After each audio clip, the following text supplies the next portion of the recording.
Christmas Eve. Abandoned train station.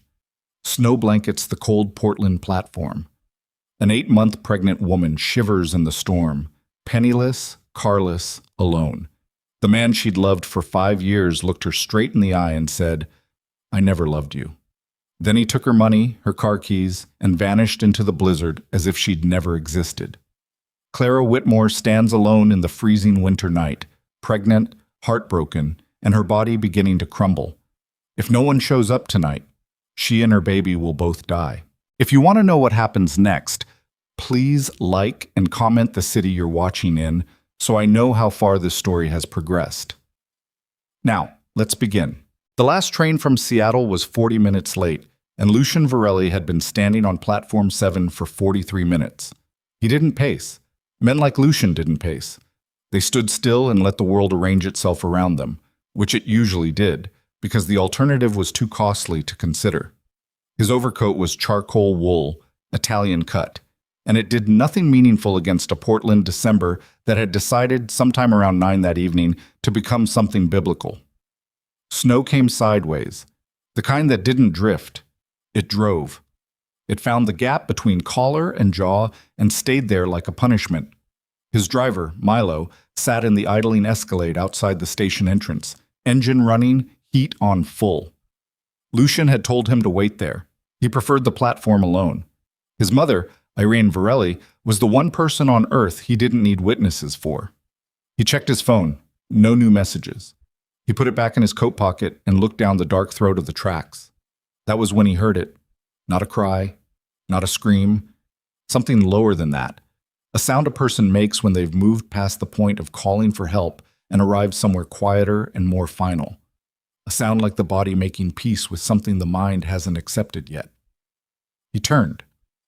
She was 20 feet away on the far end of the platform, near the old wooden bench that nobody used because one of its legs had been broken since 2019 and the station, which had been semi-decommissioned for 3 years, hadn't bothered to fix it. She was sitting on the ground beside it. Not sitting, collapsed. Her back was against the bench leg, one arm braced against the platform floor, and her coat, a tan wool thing, too thin for tonight, too thin for any night this month, had fallen open at the front. She was very pregnant. Lucian walked toward her, not fast, not slow. He had learned long ago that running toward an unknown situation was how men got themselves killed or implicated in things they hadn't chosen. He closed the distance and measured steps and crouched down 6 feet away, close enough to see her face, far enough to give her room to be afraid of him if she needed to be. She wasn't afraid. She was past afraid. Her eyes were open and they tracked him when he moved, and that was good. That meant conscious. But her lips had taken on a color that had no business being on a living person's face, and her left hand, the one pressed against her abdomen, was shaking in a way that wasn't from cold alone. "Hey," he said. Not "Are you okay?" Clearly she wasn't. Not "Can I help you?" He hadn't decided that yet. She looked at him. Her eyes were dark, the kind of dark brown that looked almost black in bad light, and they were wet. Not crying, not anymore. He could tell the difference. Just wet the way eyes get when the body has used everything it has and there's nothing left to hold back. "I'm fine," she said. Her voice was a wreck. Hoarse and flat and completely disconnected from the words she'd just said. "You're not," Lucian said. "I just need a minute. How long have you been on the ground?" She didn't answer that. He watched her jaw tighten. Pride, even now, even here. He almost respected it. "Is there someone I can call?" he asked. Something moved across her face at that. Fast, like a fish turning under dark water, there and gone. Pain, but not the physical kind. "No," she said. Lucian looked at her more carefully. The coat, the suitcase, old, brown, soft-sided, the kind his grandmother's generation used, sitting upright about 4 feet to her left like it had been set down deliberately before she went down. A purse, small, clutched against her ribs. No phone in her hand, no shopping bags, no sign of anyone who'd stepped away to get coffee or use the restroom and would be coming back in 30 seconds.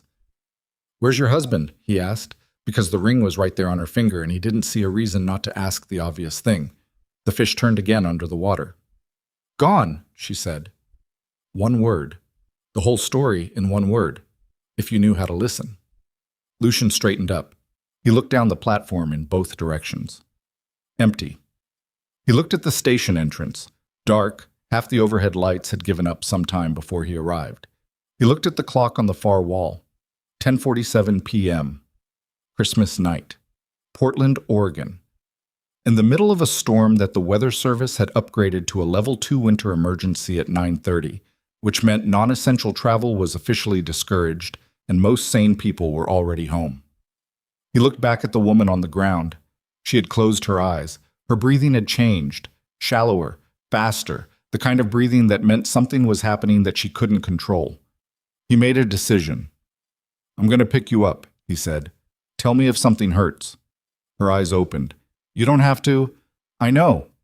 He got his arms under her, one at her back and one beneath her knees, and she was heavier than she looked because she was 8 months of woman and unborn child and the dead weight of someone who had stopped fighting gravity. She made a sound when he lifted her.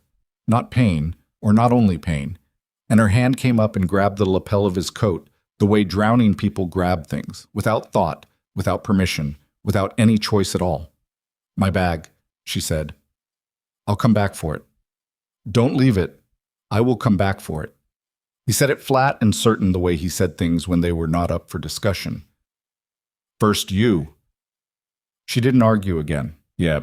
He carried her through the station entrance and out into the white violence of the storm, and Milo was out of the Escalade before Lucian reached the vehicle, because Milo had been working for Lucian for 6 years and had developed the particular survival skill of anticipating what was needed before being told. "Back seat," Lucian said. "Yes, sir." Milo had the door open. He didn't ask. He never asked. He would ask later, privately, in the careful way he had, but not now. Lucian got her into the back seat, and she sat upright and looked at the interior of the vehicle, the leather, the space, the warmth that was already beginning to cut through, with the expression of someone who has been so cold for so long that heat feels like an accusation. "I'll get your bag," Lucian said, and went back. The bag was where she'd left it. He grabbed it without breaking stride and was back at the Escalade in under 2 minutes. He put the bag in the cargo area and got into the front passenger seat and turned to look at her. She was shivering, hard. The kind of shivering that comes when the body finally believes it's safe enough to let go of the controlled freeze it's been maintaining. "What's your name?" he asked. A pause. Long enough that he thought she might not answer. She said. "Clara Whitmore." "Lucian Varelli." He watched her face when he said it. No recognition. Either she genuinely didn't know who he was, or she was extraordinarily good at concealing reactions. And from everything he'd seen of her in the last 6 minutes, she wasn't that. She was stripped down to bone right now. No performance left in her. "How long have you been out there?" "I don't know. Since around 9, maybe." "Almost 2 hours. In that?" He looked at her abdomen. "When's your due date?" 8 weeks. "Are you having contractions?" She hesitated. "Clara." "I don't know. Maybe. They started about an hour ago, but I thought it was the cold." "Milo," Lucian said. "Already pulling up the address, sir." Dr. Patricia Seo ran a private medical practice out of a converted Victorian on the east side that Lucian had funded 3 years ago as part of an arrangement that was mutually beneficial and whose details were not relevant to tonight. What was relevant was that she answered her phone on the second ring at 11 p.m. on Christmas, listened to Lucian's description without interrupting, and said, "Bring her now," in a tone that had no room in it for anything except the task. In the car, Clara sat with her hands folded over her stomach and stared out the window at the storm. The city had gone white and strange. Traffic lights swayed on their wires. The few cars still on the road moved like they were afraid of something. "You don't have to do this," she said, not looking at him. "I'm already doing it. I mean, you don't know me. You don't owe me anything." Correct on both counts. She turned from the window and looked at him then. Really looked. He could feel it even in profile. The assessment, the calculation, the thing people do when they're trying to figure out what someone wants from them. "Then why?" she asked. He thought about that for a moment. Not because he didn't have an answer, but because he wanted to give her the right one, the honest one, not the version that would make her feel better or make him sound like something he wasn't. Because you were on the ground, he said, and I wasn't. She looked at him a moment longer, then she turned back to the window. Okay, she said quietly, like she was filing it somewhere, like it was the first true thing she'd heard all night. The clinic was warm and bright in a way that made Clara's eyes water when they came through the door. Or maybe that wasn't the light. Dr. Seo was there herself, not a nurse, not an assistant. Seo in scrubs and reading glasses pushed up on her forehead, and she took one look at Clara and said, "Exam room 2." And that was the last Lucian heard of the medical details, because Seo pulled the door closed with the polite but absolute finality of someone who did not conduct examinations with audience. He sat in the waiting room. It was empty except for him. A small artificial tree sat in the corner with a string of lights that blinked in no pattern he could identify. He didn't look at it. He called his mother. "The train was delayed," Irene said when she picked up, which was her way of saying, "Where are you?" without conceding that she'd been waiting or worried, because Irene Varelli had survived things that made worrying seem like a luxury she couldn't afford. "I'm not at the station," Lucian said. "Something came up. I'm sending Milo for you." "What kind of something?" "I'll explain tomorrow." A pause. His mother had the particular silence of a woman who has learned the difference between secrets worth pressing and secrets that will reveal themselves given time. "Is anyone hurt?" she asked. "Not anymore," he said. Another pause. "All right," she said. "Send Milo." He hung up and leaned back in the chair and stared at the ceiling. The fluorescent light above him had a flicker in it, not consistent, just occasional, like it was thinking about giving up but hadn't committed yet. He thought about the ring on Clara's hand. He thought about the word gone delivered in that flat, emptied-out voice. He thought about a woman on the ground at a decommissioned train station on Christmas night with a suitcase packed for a trip she was apparently taking alone, 8 months pregnant, in a storm. People didn't end up in situations like that by accident. He was still thinking about it when Dr. Seo came out 40 minutes later. "She's stable," Seo said, dropping into the chair across from him without ceremony. "Early labor, but it stopped for now. She was severely hypothermic, not critical, but if she'd been out there another hour, we'd be having a very different conversation. The baby's heartbeat is strong." She paused. "She won't tell me what happened." "That's her business." "Lucian?" Seo looked at him over her glasses. "She has bruising on her left wrist. Old. 3-4 days. And she's been crying. Not tonight. Over days. You can see it in the tissue around her eyes." He held that. "She needs to stay here tonight," Seo said. "Maybe 2 nights, depending on how the contractions develop. She needs warmth, monitoring, and rest." Another pause. "She also has $43 in her purse and no other ID besides her driver's license. No credit cards. No phone." "Handle whatever she needs," Lucian said. "Send the cost to the usual account." Seo studied him. "You don't know her?" "No." "Is this about the debt? The old Whitmore connection?" He went still. "What did you say?" Seo frowned. "I ran her name through the intake system, Clara Whitmore. There was a flag in the system from when you had me set up the account 3 years ago. A list of names, people connected to your family, people who were to be given full care without question, no billing." She pulled out a small notepad. "Evelyn Whitmore. That was the name on the flag. She died 18 months ago. Clara appears to be her daughter." Lucian was quiet for a long moment. Evelyn Whitmore. He hadn't thought that name in years. He'd put it in a file and sealed the file, not because it didn't matter, but because it mattered too much to carry around in the everyday part of his memory. Evelyn Whitmore was a name from a time when the Varelli family had nothing, not money, not protection, not safety. A time when his younger brother Marco had been sick, really sick. The kind of sick that required quiet and warmth and medication that cost money they didn't have. And they'd been hiding in a neighborhood on the east side, moving every few weeks, because their father had made enemies, and those enemies had decided to collect. Evelyn Whitmore had lived next door. She hadn't asked questions. She hadn't needed the story. She'd seen a sick child in a family with nothing, and she'd brought food and medicine, and she'd never once asked for anything back.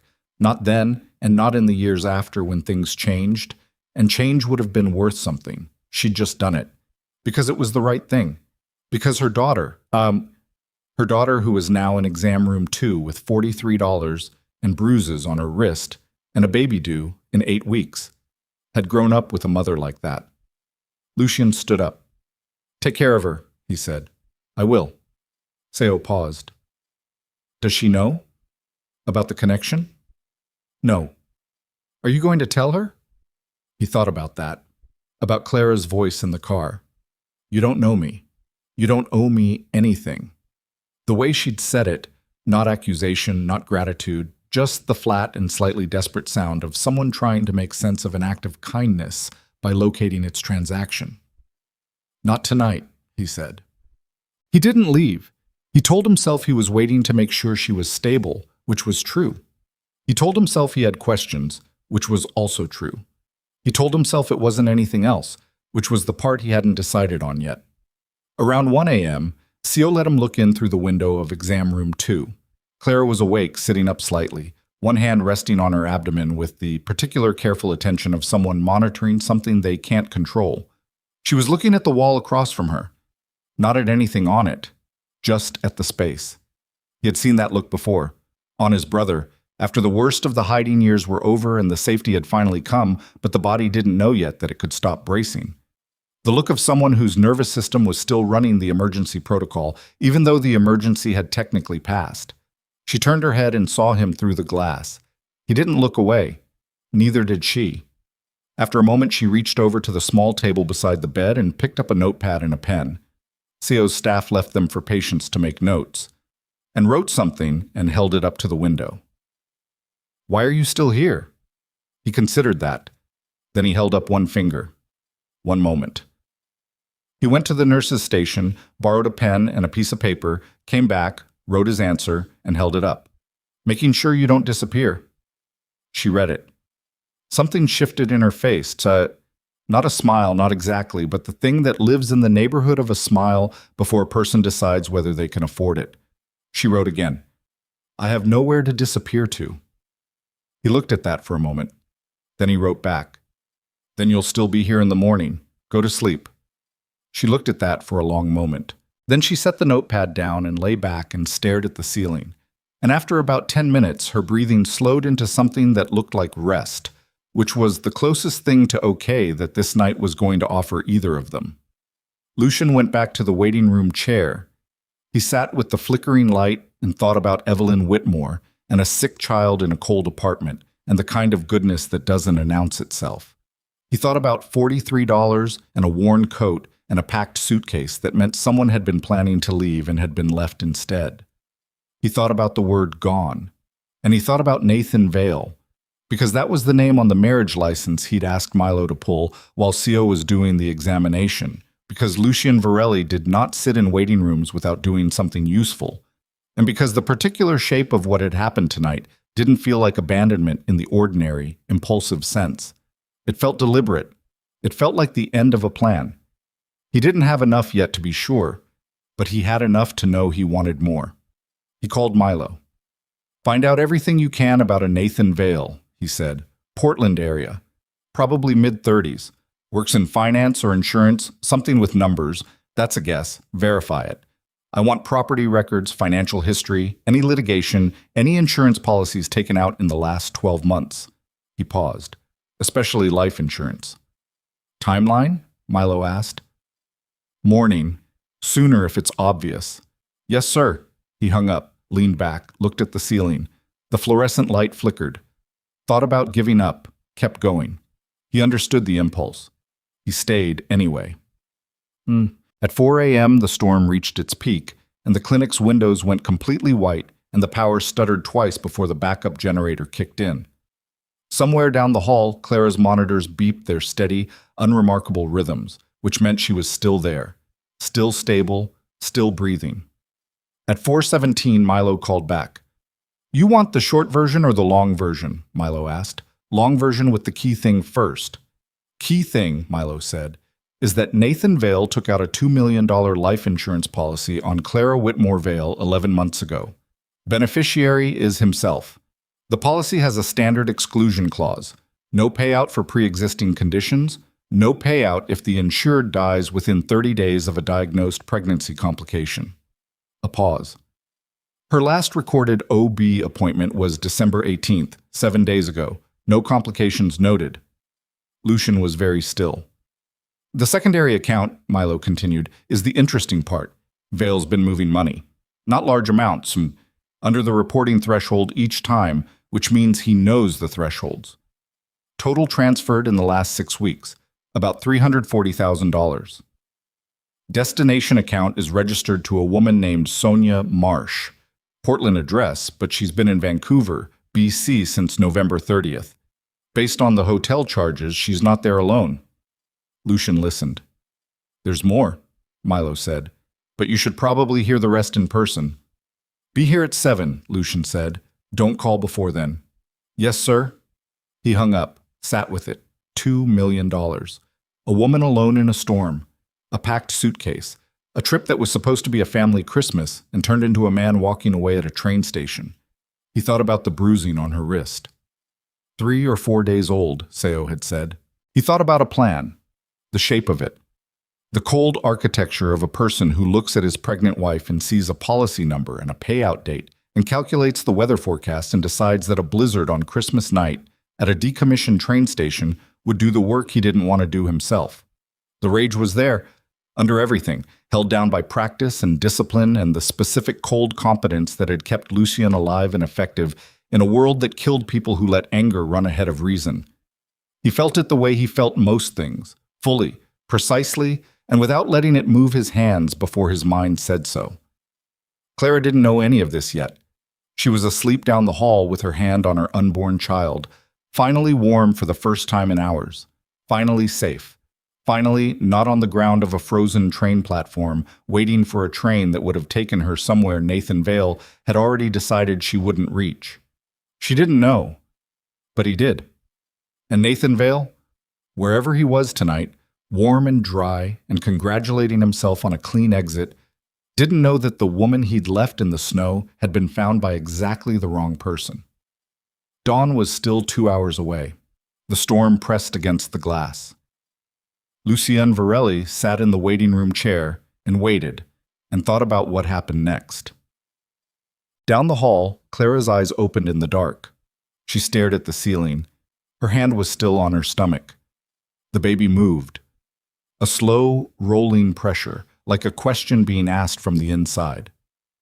I know, she thought. I know. She had no phone, no money worth speaking of, no family left, not since her mother died 18 months ago, and no friends close enough to call at 4 a.m. on Christmas morning with a story like this one. She had $43, a suitcase packed for a trip that had become something else entirely, and a stranger in the waiting room who had picked her up off the ground and asked for nothing. She thought about what he'd written on that piece of paper, making sure you don't disappear.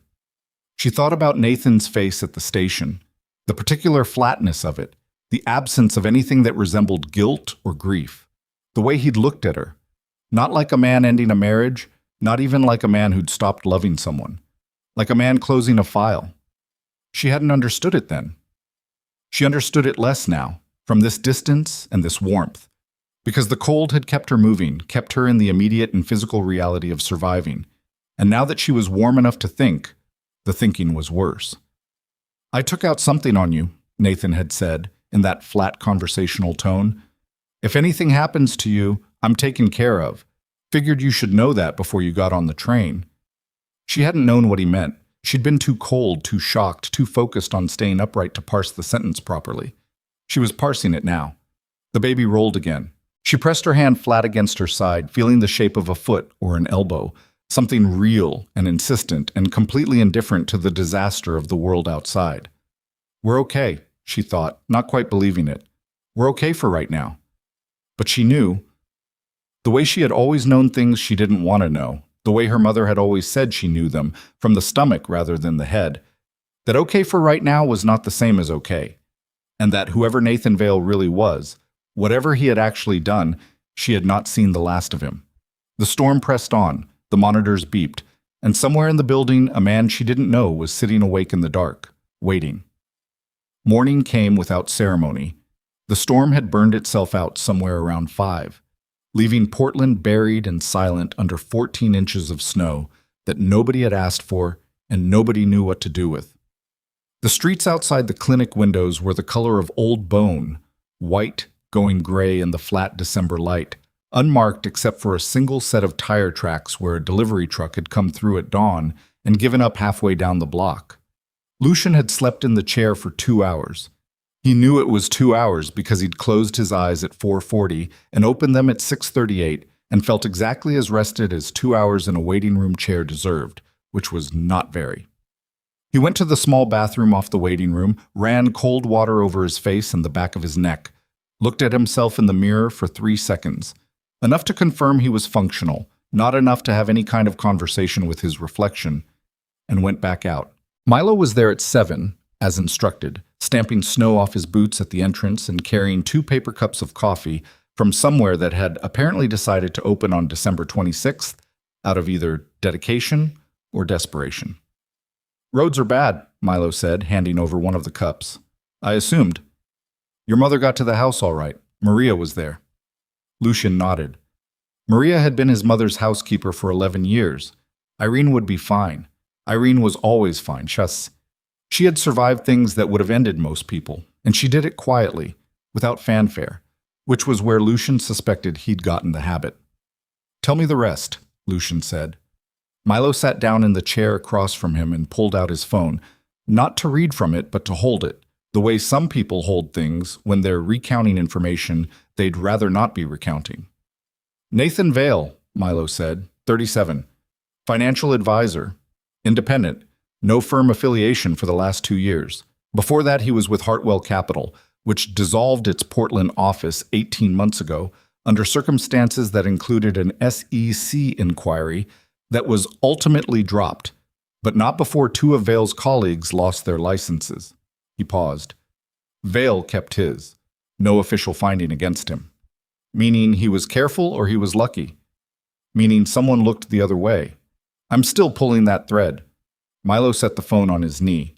The insurance policy, full details now. $2 million, standard term life, taken out 11 months ago through Pacific Coast Mutual. The agent who wrote the policy has a secondary relationship with a shell company Vale set up in Nevada 14 months ago. It's thin, but it's there. The policy was amended 4 months ago. Original beneficiary was Vale himself, which is standard.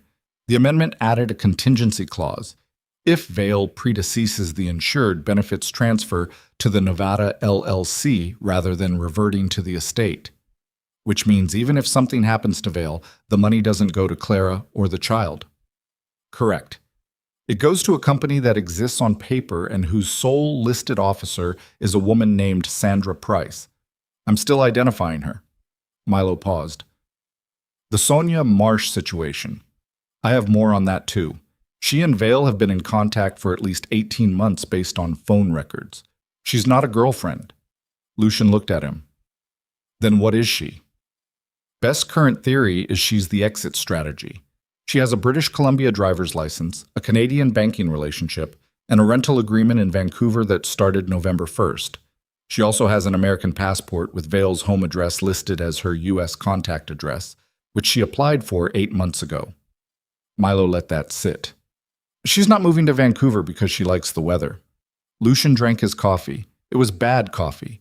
Too hot, too thin. The kind of coffee that existed to provide the sensation of coffee rather than the reality of it. He drank it anyway.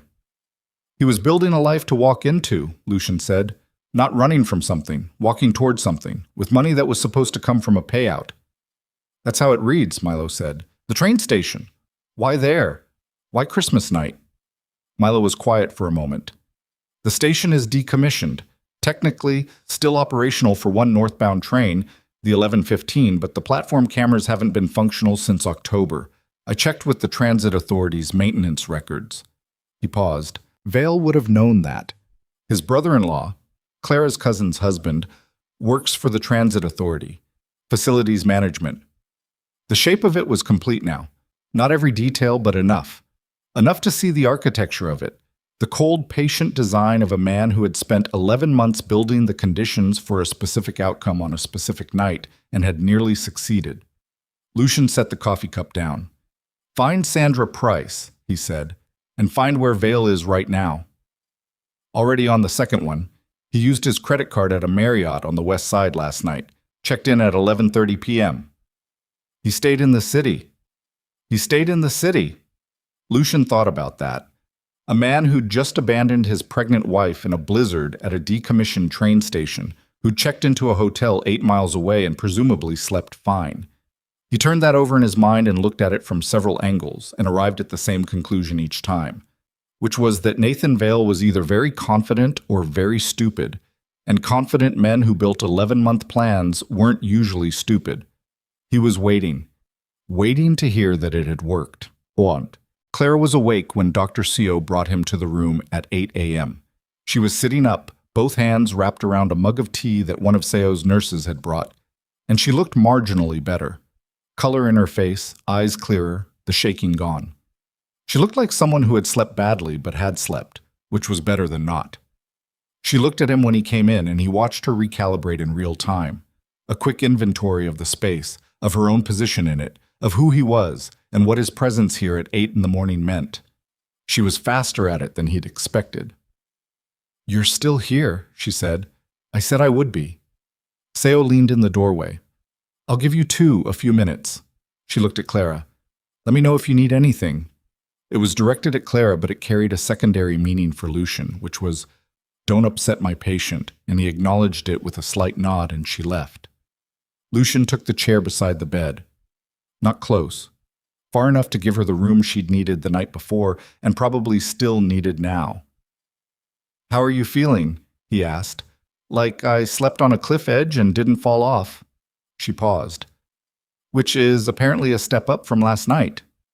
"Contractions?" "None since around 3. She looked at her tea. "Dr. Seo says I need to stay another day, maybe 2. She wants to monitor." A pause. "I don't have insurance. I have insurance, but it's through Nathan, so I don't know if—" "It's handled," Lucian said. She looked at him. "The costs," he said. "Don't think about it." "I can't just—" "Clara." He said it the same way he'd said it the night before, in the car, when she'd said, "You don't have to do this." Flat, certain, not unkind. "It's handled. That's not the conversation we need to have right now." She closed her mouth. Her jaw tightened slightly. The pride again, still there, still working even after everything.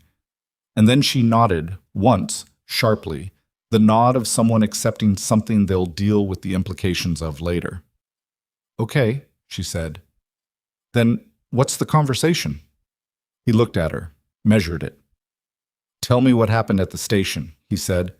She was quiet for a long moment. Outside the window, the snow on the sill was brilliant and undisturbed, the kind of white that looked deliberate, like something arranged. She watched it. "We were supposed to take the train to my aunt's house," she said finally. "In Seattle. Christmas tradition. So we've done it every year since we got married. 4 years. She stopped, pressed her lips together. "We got to the station, and Nathan said he needed to check something on the platform. I waited inside. Then he came back and said there was something he needed to tell me, and I should come outside."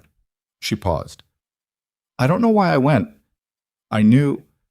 I could tell from the way he said it, the way he was standing. Something was wrong. I knew, and I went anyway." "What did he say?" "He said—" She stopped, started again. "He said he'd been with someone else for 18 months, that they were leaving for Canada after Christmas, that he'd made financial arrangements, and that I should know about them. He used those words. Financial arrangements." She said it like they tasted wrong in her mouth. "He took my phone, said he'd been paying the bill, and it wasn't mine. He took the car keys, said the car was in his name." Her voice was completely steady, which was somehow worse than if it hadn't been. "Then he said something I didn't understand. About insurance. About how if anything happened to me, he'd be—" And then he just left.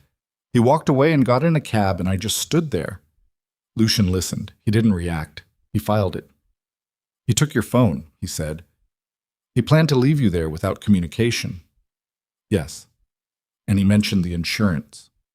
A pause. I didn't understand what he meant. I still don't. He thought about telling her, about Milo's information, the policy, the Nevada LLC, the hotel 8 miles away where Nathan Vale had slept last night. He thought about it carefully, the way he thought about most things. Not whether to do it, but when and how and what it would cost her. She was 1 day out of hypothermia.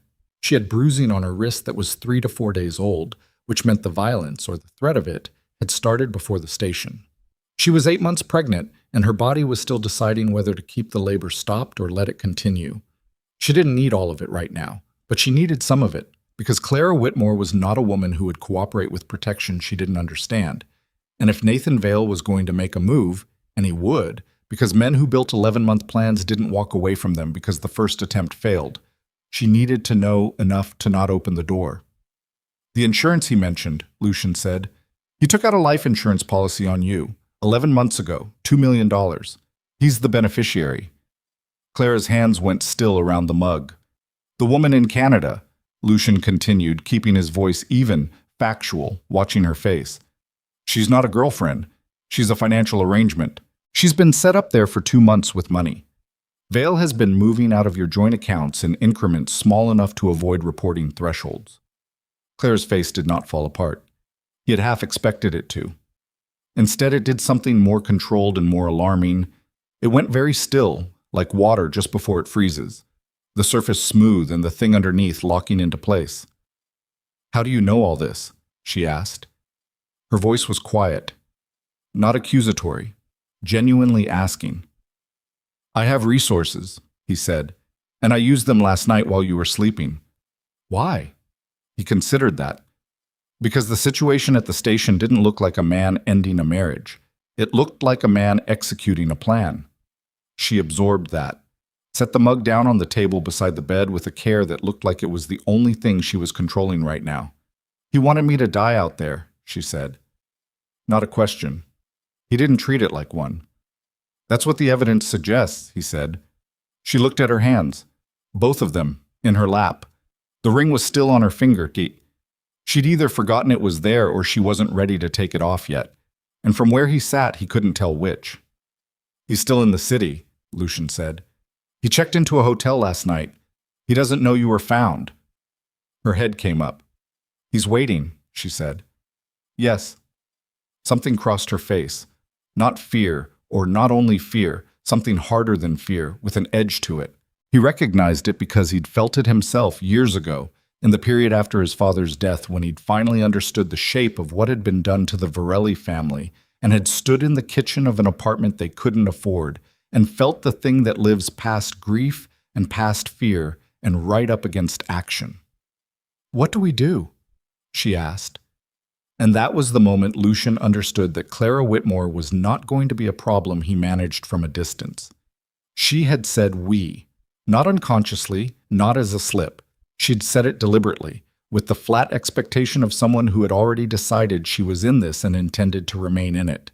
He almost said nothing yet. He almost said, let me handle it. Both of those were true, and both of them were wrong. Right now, he said, you do nothing. You stay here, you rest, you let Seo take care of you, and you don't contact Nathan Vale or let him know where you are. And you? I'm going to find out the rest of what he built, Lucian said, and then we'll know what we're working with. She looked at him for a long time, long enough that he could see her running the calculation. Who he was, what he wanted, whether this was one trap being replaced by another. He didn't rush it. He let her look. Okay, she said finally. Same word as last night in the car. Same delivery. The word she used apparently when she'd decided to trust something she didn't fully understand yet. D. He left the clinic at 9 and drove to the house. Not the main house, not the one on the West Hills where his mother was, but the smaller one on the river that he used when he needed to work without interference. Milo drove. Lucian sat in the back and thought about the bruise on Clara's wrist and the 11-month policy and the man in the Marriott 8 miles away and the particular geometry of it all. His phone rang. He looked at the screen. Marco. He answered. Mom called me, his younger brother said without greeting. Marco was 31 and lived in Seattle and worked in tech and had the particular quality of someone who had been sick as a child and knew it. A carefulness about his own life, a gratitude that showed up sideways in the way he called their mother twice a week and always answered when Lucian called, even if it was inconvenient. "She said you found someone at the train station." She said that. She didn't say much else, which means it's either simple and she didn't think it needed explaining, or it's complicated and she thought I should hear it from you. "The second one," Lucian said. He told Marco the relevant parts. Not all of it, not the policy details, not Vale's name, but enough. A woman, pregnant, abandoned in the storm, the connection to Evelyn Whitmore. There was a silence on the line that had weight to it. "Evelyn Whitmore's daughter," Marco said. "Yes." Another silence. "Is she all right?" "Stable, Seo has her. And the person who left her there." "I'm working on it." "Lucian," Marco's voice shifted. He had a particular tone he used when he was about to say something he'd already decided Lucian wouldn't like, a kind of bracing tone, preemptive. "Don't, whatever you're thinking about doing, just the legal way." "Noted. I mean it. I know you mean it. Does that mean you'll—" "Marco," Lucian said. "I'll handle it correctly." A pause. "I have reasons to." Marco was quiet for a moment. "She's like her mother," he said. "Isn't she?" It wasn't really a question. Lucian thought about Clara's face when she'd said "we," the steadiness of her voice recounting the worst night of her life. "Early to say," Lucian said, "but maybe." The house on the river was cold. He hadn't been here in 3 weeks, and Milo turned the heat on and made more coffee. Better coffee this time, while Lucian spread Milo's printed documents across the dining room table and stood over them the way he stood over all problems.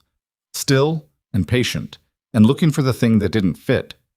It was the cousin's husband, the transit authority employee, the one who would have known about the non-functional cameras on Platform 7. His name was Derek Cho, facilities manager for Portland Transit for 6 years. He and Clara's cousin, a woman named Jenny Cho, née Whitmore, had been married for 4 years. Clara and Jenny were close, according to Jenny's public social media, which Milo had pulled. Photos together. Holidays. Jenny at Clara's baby shower 3 months ago, grinning in a photo with pink balloons. Derek Cho had been at that baby shower. Lucian pulled Derek Cho's financial records, the surface layer, what was available without deeper tools, and found what he expected, a man making a transit authority salary, living within it, nothing extraordinary. Until 8 months ago, when a secondary account appeared at a different bank. Small deposits, irregular, totaling over 8 months approximately $28,000. $28,000 was not a lot of money. $28,000 was exactly the kind of money that a man paid someone for a specific, limited piece of information and cooperation. Not partnership, not complicity in the full plan. Just, here's the thing I need to know, and here's what knowing it is worth to me. He didn't know the camera was off for a murder plot. He might not have known anything except that a man wanted to know about the camera schedule on Platform 7 and was willing to pay for it. Or he might have known exactly. Lucian thought about Jenny Cho, about Clara's cousin who'd been at her baby shower with pink balloons, who had a husband who'd taken $28,000 from Nathan Vale and hadn't told anyone. He thought about the moment Clara would find out. Not if, when, because she would need to know eventually, and it was going to cost her something that the rest of this hadn't yet, which was the understanding that the betrayal had roots closer to her than she'd thought. His phone buzzed. Milo from the kitchen doorway. Vale just left the Marriott. Lucian looked up. Where's he going? Milo checked his screen. He just called a number registered to Portland PD's non-emergency line. The room went quiet. He's reporting her missing, Lucian said. Looks like it. Lucian straightened up from the table. He thought about that quickly, turning it over. A missing persons report filed by a husband on his pregnant wife. It would generate a record. It would establish Vale as a concerned spouse. It would, if Clara eventually surfaced and accused him of anything, give him a documented baseline of having tried to find her. It was smart. It was the move of a man who was still running the plan even after the primary mechanism had failed, which meant Vale didn't know she'd been found. He still thought she was out there somewhere, or dead, or both. "Don't move on him yet," Lucian said. Milo nodded. "But keep him located. I want to know the moment he makes contact with anyone connected to Clara." He paused. "Especially Jenny Cho." Milo's eyes moved fractionally. "The cousin. Her husband took money from Vale. Whether she knew about it is the question." Lucian picked up his coffee. "Find out." Cheb. By mid-afternoon, the city had begun to dig itself out. Snowplows moved on the main roads, and the sound of them reached the clinic where Clara sat in the room that smelled of antiseptic and the flowers someone had left on the nurse's station, red and white, Christmas flowers going slightly past their moment. She had been thinking all morning. She was good at thinking. Her mother had told her that once, not as a compliment exactly, more as a warning. "You think too long, Clara, and sometimes while you're thinking, the moment is already past you." And Clara had spent years trying to find the balance between her mother's instinct and her own deliberation, and never quite landing it. She was thinking about Lucian Varelli. She'd looked him up on Seo's tablet. Dr. Seo, to her credit, had not hidden the tablet and had not offered it either. She'd simply left it on the counter within reach, which Clara had decided to interpret as permission. Lucian Varelli's name returned results that required careful reading, not because the words were unclear, but because the picture they assembled was: businessman, investor, board member of 2 nonprofits, a foundation that funded medical facilities, education programs, legal aid. His name in business columns, in charity galas, in the kind of events where powerful people stood next to other powerful people and looked comfortable about it. And underneath that layer, at the edges, in the way that things appear at the edges of photographs when you look at the background instead of the subject, other things, associations, names that appeared near his that appeared in other contexts. A city councilman who had resigned in 2021, citing personal reasons after a federal investigation that went nowhere. A real estate developer who had suddenly and completely reorganized his business practices in 2022. A customs dispute in 2019 that had been withdrawn before trial. Nothing direct, nothing provable, nothing she could point at and say theirs, just the shape of a man who operated in a world she didn't have a map for. She put the tablet down. She thought about the way he'd spoken to her. Flat, certain, without performance. She'd known men who performed kindness. Nathan had been a virtuoso of it in the early years, the careful warmth, the well-timed consideration, all of it scaffolding built over a structure she'd never been allowed to see. She knew the texture of performed kindness. Lucian Varelli's manner this morning had not felt like performance. It had felt like efficiency. Like someone solving a problem not because it made him look good, but because the problem existed and he had the tools, and leaving problems unsolved was a kind of disorder he didn't tolerate. She wasn't sure that was better. But it was different. Her phone, a new one, a basic model that Seo's nurse had procured from somewhere with a new number, buzzed. She'd given the number to exactly one person. The message read, "Vale filed a missing persons report this morning. Portland PD. You should know this. You do not need to respond to it or contact anyone. I will let you know when anything changes." L. She read it twice. He'd filed a missing persons report. Nathan had stood in front of a police officer and said that his pregnant wife was missing, and he was worried about her. She sat with that. She sat with the quality of it. The breathtaking, almost physical audacity of a man who left his wife to die in a storm and then went to the police the next morning to report her missing. The calculation of it. The architecture. Her hand was shaking, not from cold, not from the physical aftermath of last night, from something that was arriving for the first time, or arriving fully for the first time. The understanding that she had spent 4 years sleeping next to something she hadn't seen, that she had made a child with it. She had been so certain she was a good judge of people. Her mother had always said so. You read people right, Clara. You always have. And she'd believed it. She'd used it as a kind of compass, trusted her own assessment of who was safe and who wasn't, who was genuine and who was performing, and she'd gotten it wrong in the most fundamental, irreversible way possible. She put the phone face down on the blanket, put both hands on her stomach. The baby moved. A firm, deliberate pressure, right under her left hand. She pressed back lightly. Her eyes were dry. She noticed that with something like surprise. She'd expected, at some point during all of this, to fall apart, to reach the place where the accumulated weight of it broke something open and she didn't have anything left to hold it in.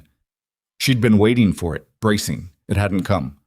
What had come instead was something quieter and more durable, like rock formed under pressure.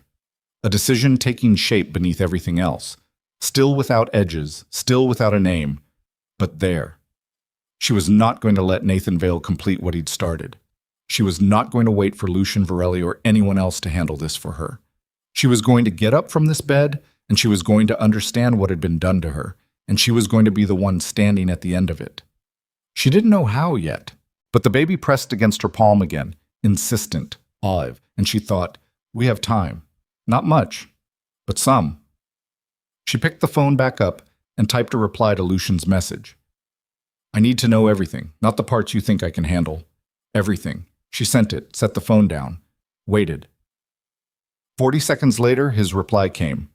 Tomorrow. When Seo clears you for a longer conversation, tonight you rest.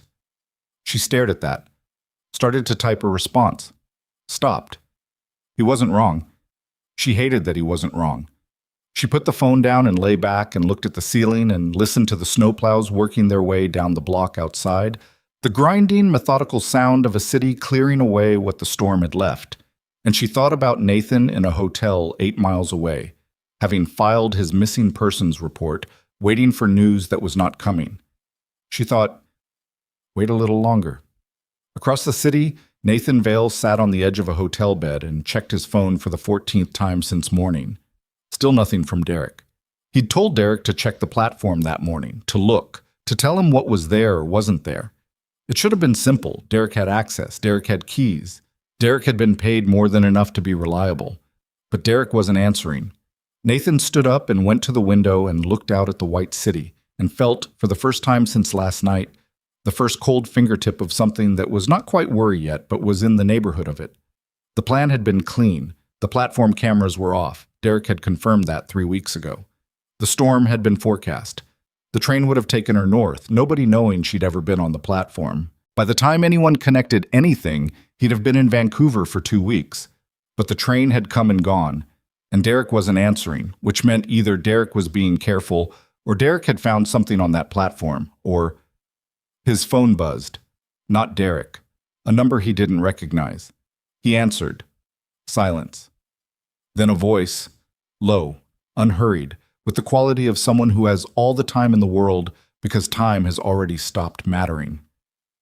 Mr. Vale, the voice said, my name is Lucian Varelli. I think we should meet. Nathan's blood ran cold. He knew that name. Everyone in Portland knew that name. His fingers tightened around the phone. He made himself breathe. In through the nose, out slow, the way he did before difficult client meetings when the numbers weren't good and the story needed to hold together under pressure. I don't know who you are, Nathan said. That's not true, Lucian said, and we both know it. The room felt smaller. Nathan turned from the window and looked at the bed, at the documents spread across it. The insurance policy printout, the Vancouver lease confirmation, the contact number for Sandra. He'd been reviewing them this morning the way a man checks his parachute before jumping, needing to feel the straps were tight. What do you want? Nathan asked. Right now? Nothing. I'm calling as a courtesy. A pause. Deliberate, unhurried. The pause of a man who understood silences as weapons. Your wife is alive, Mr. Vale. She's warm. She's being cared for. The child is fine. Nathan sat down on the bed. The documents crinkled under him. I don't know what you think I think you left a pregnant woman on an unmonitored platform in a blizzard after removing her phone, her money, and her transportation. Lucian's voice didn't change. No heat in it. That was the worst part. The complete absence of heat. Anger Nathan could have worked with. This was something else. I think you filed a missing persons report this morning to establish a paper record. I think you've been waiting all day to hear she didn't survive. Nathan's mouth was dry. He stopped. Started again. I want to talk to Clara.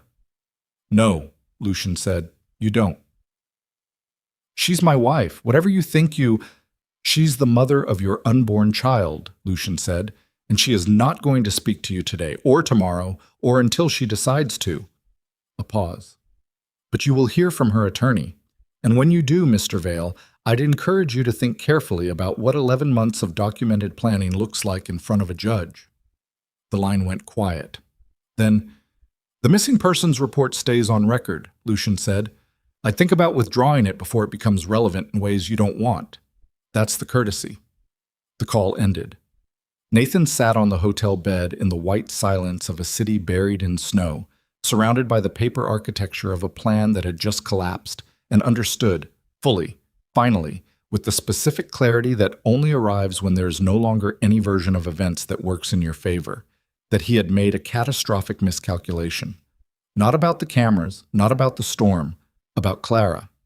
He had calculated everything except the possibility that the right person would be standing on the wrong platform at exactly the wrong moment.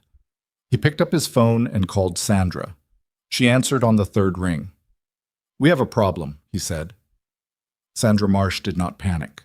That was the first thing Nathan had learned about her, back in the early months when the plan was still theoretical, and she was still evaluating whether he was worth the risk. She didn't panic. She assessed. She recalculated.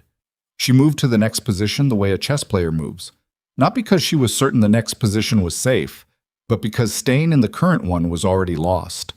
It was why he'd chosen her. It was why, right now, listening to her silence on the other end of the phone, he was more afraid than he'd been since Lucian Varelli had said his name in that quiet, unhurried voice. He was more afraid of Sandra than of anything else in this situation.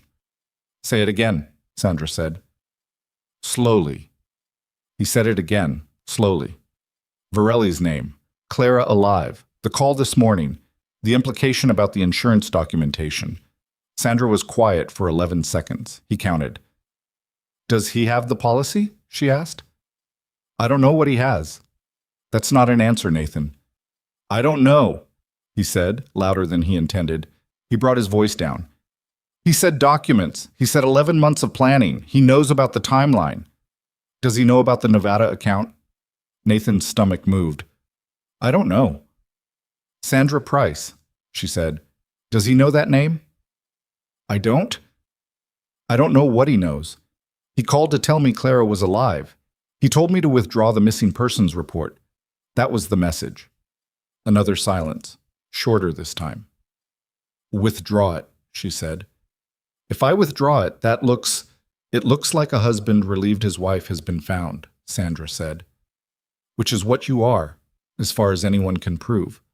Withdraw it in the next hour. Then do nothing. Don't call Clara. Don't contact Derek. Don't move any more money. Don't breathe towards that Nevada account. A pause, the kind with teeth in it. Can you do that? Yes. Nathan. Her voice dropped a register. I am in Vancouver. I have a clean identity and a clean account and a life that does not connect to you unless you connect it. The only way this becomes a problem for me is if you make it one. Do you understand what I'm telling you? He understood. He'd understood from the moment she said it. She was telling him that if this unraveled, she would not be standing next to him when it did. I understand, he said. She hung up. He sat on the hotel bed for a long time. The documents were still spread around him. The policy, the lease, the contact numbers. He gathered them slowly and put them back in the manila envelope he'd been carrying them in and put the envelope in the inner pocket of his jacket and sat with his hands on his knees and breathed. Withdraw the report. Do nothing. Wait. He could do that. He was good at waiting. He'd spent 11 months waiting. He could wait a little longer and see what shape this took and find the angle that still worked, because there was always an angle, always a way through, because Nathan Vale had been finding angles his whole life, and he was not going to stop now because of a woman who was supposed to be dead and a man whose name everyone in this city said with their voice slightly lowered. He picked up his phone and called the non-emergency line and withdrew the missing persons report, explaining that his wife had been located at a friend's home and he apologized for the inconvenience. The officer on the line said that was fine. Have a good holiday. Nathan said he would. He set the phone down, looked at the white window. Okay, he thought. Okay. Think. Clara was discharged from the clinic on the morning of December 28th. Dr. Seo gave her the news with the manner of someone delivering a verdict rather than a medical update, brisk, factual, with the underlying tone of, I have done my part, and now I'm watching you make decisions I may not agree with. The contractions had stopped completely. The baby's vitals were strong. Clara's core temperature had been normal for 36 hours. There was no medical reason to keep her. You need rest, Seo said. Real rest. Not the kind where you lie in bed planning things. I don't know what you mean, Clara said. Seo looked at her over her glasses. I've been in medicine for 22 years. I know exactly what you mean. She paused. Where are you going? Clara looked at her hands. I don't have anywhere to go yet. Seo nodded, once in the way of someone who had already known the answer and asked the question anyway as a formality. Lucian is outside, she said. I know. Clara. Seo's voice shifted. Not warmer exactly, but more direct, which in its way was warmer. I've known Lucian Varelli for 3 years. He's not simple. The world he operates in is not simple. But I have never seen him do anything without reason, and the reason is usually better than people expect. She paused. That's not a recommendation. It's context. Okay, Clara said. Go rest, Seo said. Actually, rest. Lucian's house, not the main house, he explained in the car, not the one where Irene was, but the smaller one on the river, was large enough that the word smaller required some recalibration. It was a converted warehouse, exposed brick and high ceilings, and windows that ran floor to ceiling along the south wall, looking out at the Willamette running dark and cold and indifferent below. It was warm. It smelled of coffee and something woodsy that came from nowhere she could identify. It looked like a place where things got decided. He showed her the guest room, large, quiet, a window facing east, and told her Milo would bring whatever she needed from the pharmacy, and that the kitchen was hers, and that she should sleep. She slept for 14 hours. When she woke, it was dark again, and she lay in the unfamiliar bed and listened to the river and felt, for the first time since the station, the particular quality of stillness that means the body believes it's safe, even if the mind isn't sure yet. She got up and found the kitchen and found Lucian there, at the long table that served as both dining surface and apparent work surface, with papers spread in front of him and a coffee cup that had been full enough to matter some time ago and was now just a habit he was maintaining. He looked up when she came in. Sit down, he said. I'll tell you everything. He told her everything. He told it the way he did most things, in order, without softening the edges, watching her face as he went. The policy, the Nevada account, Sandra Marsh, the Transit Authority connection, Derek Cho and the $28,000 and the camera schedule on Platform 7. Clara sat across from him and listened without interrupting. Her hands were flat on the table, both of them, and she kept them there the whole time with a deliberateness that told him she was using the physical stillness to contain something that was not still at all. When he finished, she was quiet for a long time. Derek, she said finally. Yes. Jenny's husband. Yes. She looked at the table. Something moved across her face. Quick, deep, the particular flinch of a wound in a place she hadn't expected to be vulnerable. Does Jenny know? She asked. I don't know yet, Lucian said. That's the part I haven't been able to determine. She nodded, slow. The nod of someone filing information in a place they'll need to return to. How do you have all of this? She asked. Her voice was steady. Not accusing. Genuinely asking, the same way she'd asked in the clinic. She had the quality, he'd noticed, of asking questions she actually wanted answers to, which was rarer than it should have been. The financial records come from sources I've developed over years, he said. The phone records are harder to explain in a way that involves less than full disclosure of things that are, he paused, choosing the word, operational. You mean illegal? I mean not appropriate for a court filing, he said, which is different, but the distinction matters right now. She looked at him. So we have information we can't use. We have information we can use to find information we can use, he said. The documented record is the policy. That's a legitimate filing, publicly searchable. The Nevada LLC formation is public record. The money transfers, some of them are recoverable through standard forensic accounting on the joint accounts, which your attorney can request in discovery. He paused. The rest is for knowing what to look for, so that when we look through proper channels, we know where to point. Clara was quiet again. I need an attorney, she said. I have someone in mind, good, not connected to me in any visible way, which matters. Why does that matter? He looked at her directly. Because Nathan Vale is going to argue that you've been manipulated by a dangerous man who has his own reasons for wanting to destroy Nathan's life. He's going to make this about me. A pause. And the less visible my involvement, the harder that argument is to make.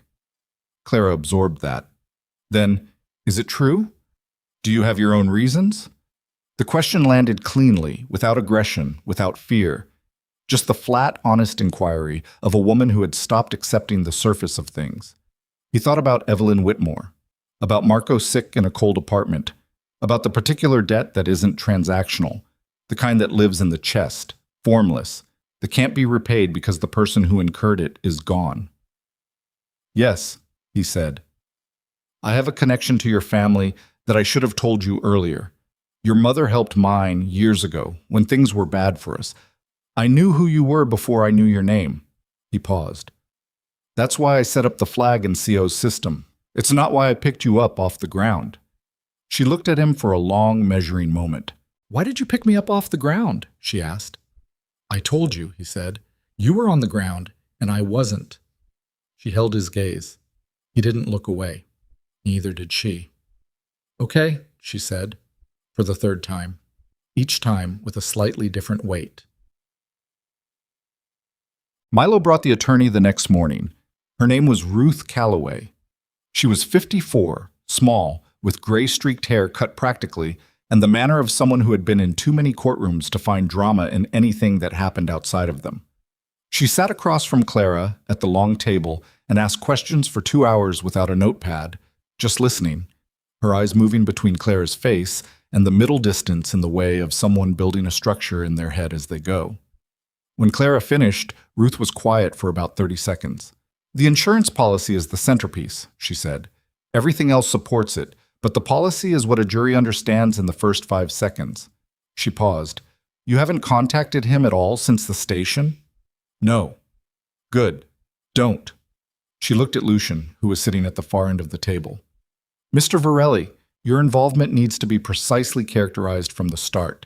Samaritan, not orchestrator. You found her. You got her medical care. You gathered information because you were concerned for her safety. Full stop. Understood, Lucian said. The Derek Cho connection. Ruth looked back at Clara. Is there any possibility your cousin was involved? Clara's jaw tightened. I don't know. I need you to find out, Ruth said, not for the legal case, for you, because if she wasn't involved, she's a witness. And if she was, Ruth paused. You need to know before it comes out in court rather than after. Clara nodded, the stillness of her hands on the table again. One more thing, Ruth said. Nathan Vale is going to move. Whatever his next step is, custody claim, counter-accusation, injunction, he's going to move soon because the longer he waits, the worse his position gets. We need to be ready to respond before he does. She looked between them. How long do we have before he makes contact? He already has, Lucian said, and told her about the phone call. Ruth listened. He withdrew the missing persons report? Within the hour. Ruth nodded slowly, the nod of someone whose hypothesis has just been confirmed. He's scared, she said, which means he's going to do something. He did something on January 3rd, 9 days after Christmas. 9 days of silence, no calls, no contact, no messages through any channel. And then, on a gray Tuesday morning while Clara was sitting in the kitchen of the River House with a cup of tea and a list Ruth had given her of financial documents to try to locate, a process server appeared at Jenny Cho's apartment across the city and delivered papers that Jenny immediately photographed and texted to Clara. Clara's phone lit up on the table in front of her. She picked it up and looked at the photos. She read them once, looked up at the middle distance, looked back down and read them again. Then she set the phone face down on the table and sat very still for a moment. Lucian came in from the other room. He'd heard her phone, or he'd heard the silence that followed it, which was louder, and looked at her face and said, "What?" She picked the phone back up and held it out to him without speaking. He took it. Read. Nathan Vale had filed for full custody of the unborn child, citing concerns about the mother's mental stability and her association with a known criminal figure whose influence posed a danger to the child's welfare. He had attached a 12-page affidavit describing Lucian Varelli's alleged criminal history, his alleged control over Clara, and his alleged intimidation of Nathan following their separation. He had attached a statement from a Dr. Michael Keene, a psychiatrist Clara had seen twice during her second trimester for routine prenatal anxiety counseling, asserting that Clara had exhibited signs of dependency and poor judgment in relationships. He had attached photographs. Lucian scrolled to them. They were photographs of Clara entering and leaving the clinic, of Clara getting into Lucian's car, of the river house, its exterior, its address. Someone had been watching. Someone had been outside the clinic, outside this house, with a camera, for days, and he hadn't known. He looked up from the phone. His face was still. Whatever was happening under that stillness was not. He had someone watching, Claire said. Her voice was quiet, controlled. The whole time. Yes. He was watching and waiting and building the counter-narrative before we even... She stopped, pressed her lips together. He's going to use you against me. He's going to try, Lucian said. Lucian. She looked at him directly. If you're in this, if you're visible in this, it's going to damage everything. You know that. Ruth said it. Your name is the thing he has. She paused. You need to step back. He looked at her. I'm not asking you to disappear, she said, and her voice was careful now, precise, each word placed. I'm asking you to let me stand in front of this, because the moment it looks like you're handling it for me, he wins the story he's trying to tell. The room was quiet, except for the river outside and the occasional sound of ice shifting against the pilings. He thought about what she was saying, about whether it was right, about the difference between protecting someone and standing in front of them in a way that blocked the light. The evidence, he said, the financial records, the policy documentation, all of that gets to Ruth through a channel that doesn't trace back to me directly. I've already begun establishing that. Good. But I'm not disappearing, he said. I'll step back. I won't disappear. Something in her face shifted. Not relief exactly, more like recognition. Like she'd been testing the boundary and found it solid. Okay, she said. Ruth was at the house by noon. She read the papers. She read the affidavit. She looked at the photographs. She set everything down and looked at Clara across the table with an expression that was not gentle and not alarmed and was, somehow, more reassuring than either. He's panicking, Ruth said. This is a panic move. Full custody, mental stability. This is not a man executing a strategy. This is a man throwing things. She paused. Which means he's scared of what we have. Or he has more than we think, Clara said. Both can be true, Ruth said. Let's assume both are true and work accordingly. She looked at her notepad. The psychiatrist, Dr. Keene, did you sign a HIPAA release authorizing Nathan to access your mental health records? Clara frowned. There were forms at the beginning of treatment, standard forms. Find out exactly what you signed, Ruth said, because if Keene provided a statement based on Nathan's representation of your condition rather than the actual clinical record, that's an ethics violation that ends Keene's involvement in this case before it starts. She paused. More importantly, Jenny Cho. I need you to talk to her, today, if possible. Clara looked at the table. I know. Not because I need her as a witness yet, because if Derek Cho knew about those cameras and Nathan's plan, and Jenny knew about Derek, and you find that out for the first time in a deposition, Ruth left the rest of it unfinished. She didn't need to finish it. So, Clara called Jenny at 2 in the afternoon. Jenny answered on the first ring, which meant she'd been waiting, which told Clara something before a word had been spoken. Clara? Jenny's voice was thick. Clara, I need to... Come here, Clara said. Right now. Alone. A pause. Derek says I shouldn't... Jenny? Clara's voice had a quality she hadn't heard in herself before. Flat, certain, not unkind. She recognized it. Come here. Right now. Alone. Jenny came. She arrived 40 minutes later, red-eyed, in a coat she'd clearly grabbed without thinking because it was the wrong weight for the temperature, and she stood in the entryway of the river house and looked at Clara. Really looked, the way people look at someone they've wronged and haven't yet confessed to. And Clara looked back and let the silence be what it was. Sit down, Clara said. They sat in the kitchen. Lucian had gone to the other end of the house with the particular tact of someone who understood the geometry of the moment without being told. Jenny wrapped both hands around the mug Clara put in front of her and looked at the table. How much did you know? Clara asked.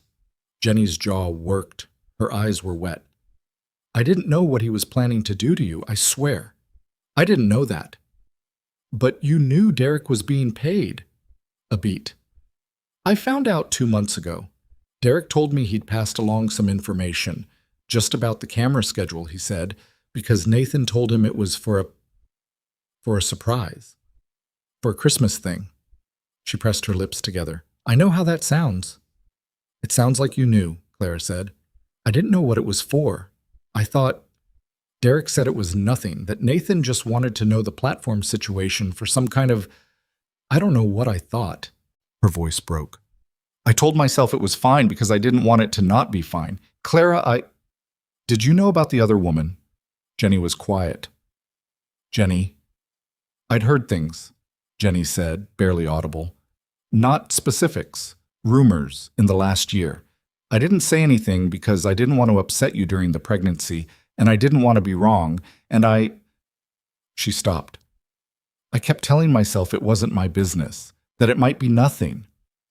Clara looked at her cousin for a long moment, looked at the woman who had been at her baby shower with pink balloons and had hugged her and told her she was going to be an amazing mother, and had known, had suspected, which in this context was the same as knowing, that the man next to Clara in those photographs was building something designed to end her. The thing under Clara's stillness was enormous. She could feel the size of it, the shape. She made a choice about whether to let it move. I need you to be honest with Ruth Calloway, Clara said.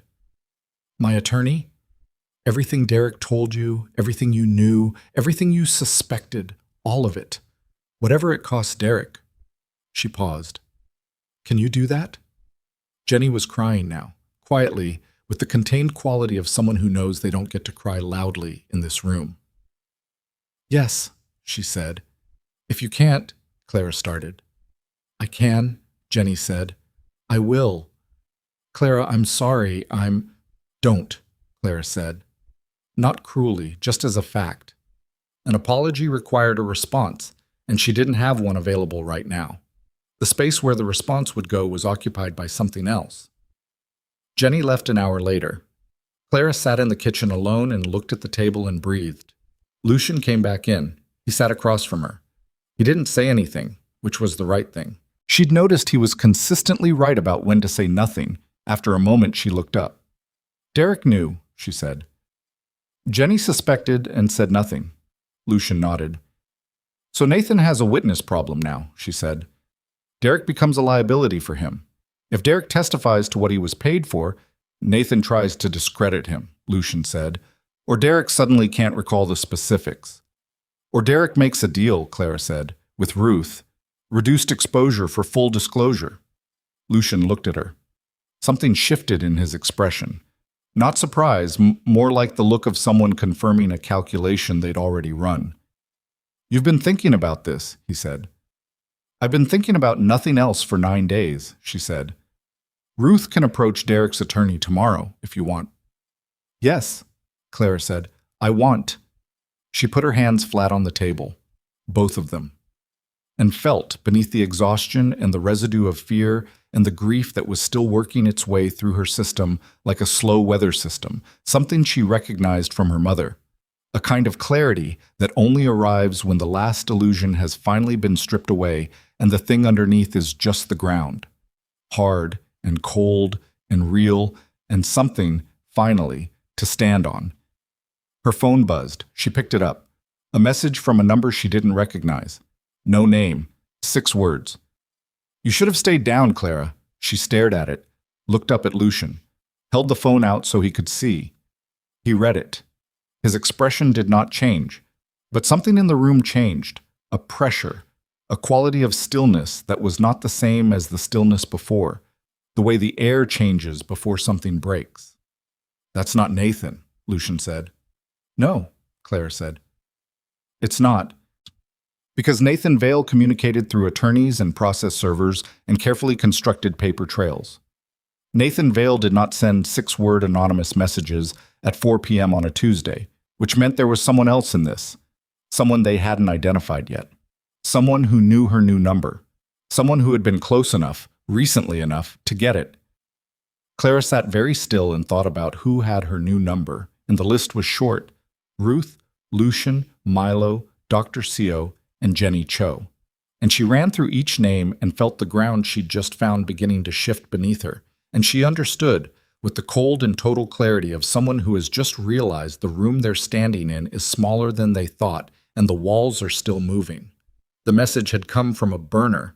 Milo confirmed it in under 20 minutes, prepaid SIM, purchased at a convenience store on Southeast Hawthorne 3 days ago, cash transaction, no camera coverage on that particular register. The phone had been used once for that message. Then the SIM had gone dark, which meant whoever sent it had pulled the card and destroyed it or dropped it in a storm drain, and either way the trail ended there. But the number had reached Clara's new phone, which meant someone with access to that number had given it to someone else. Lucian sat at the long table with Milo and ran the list again.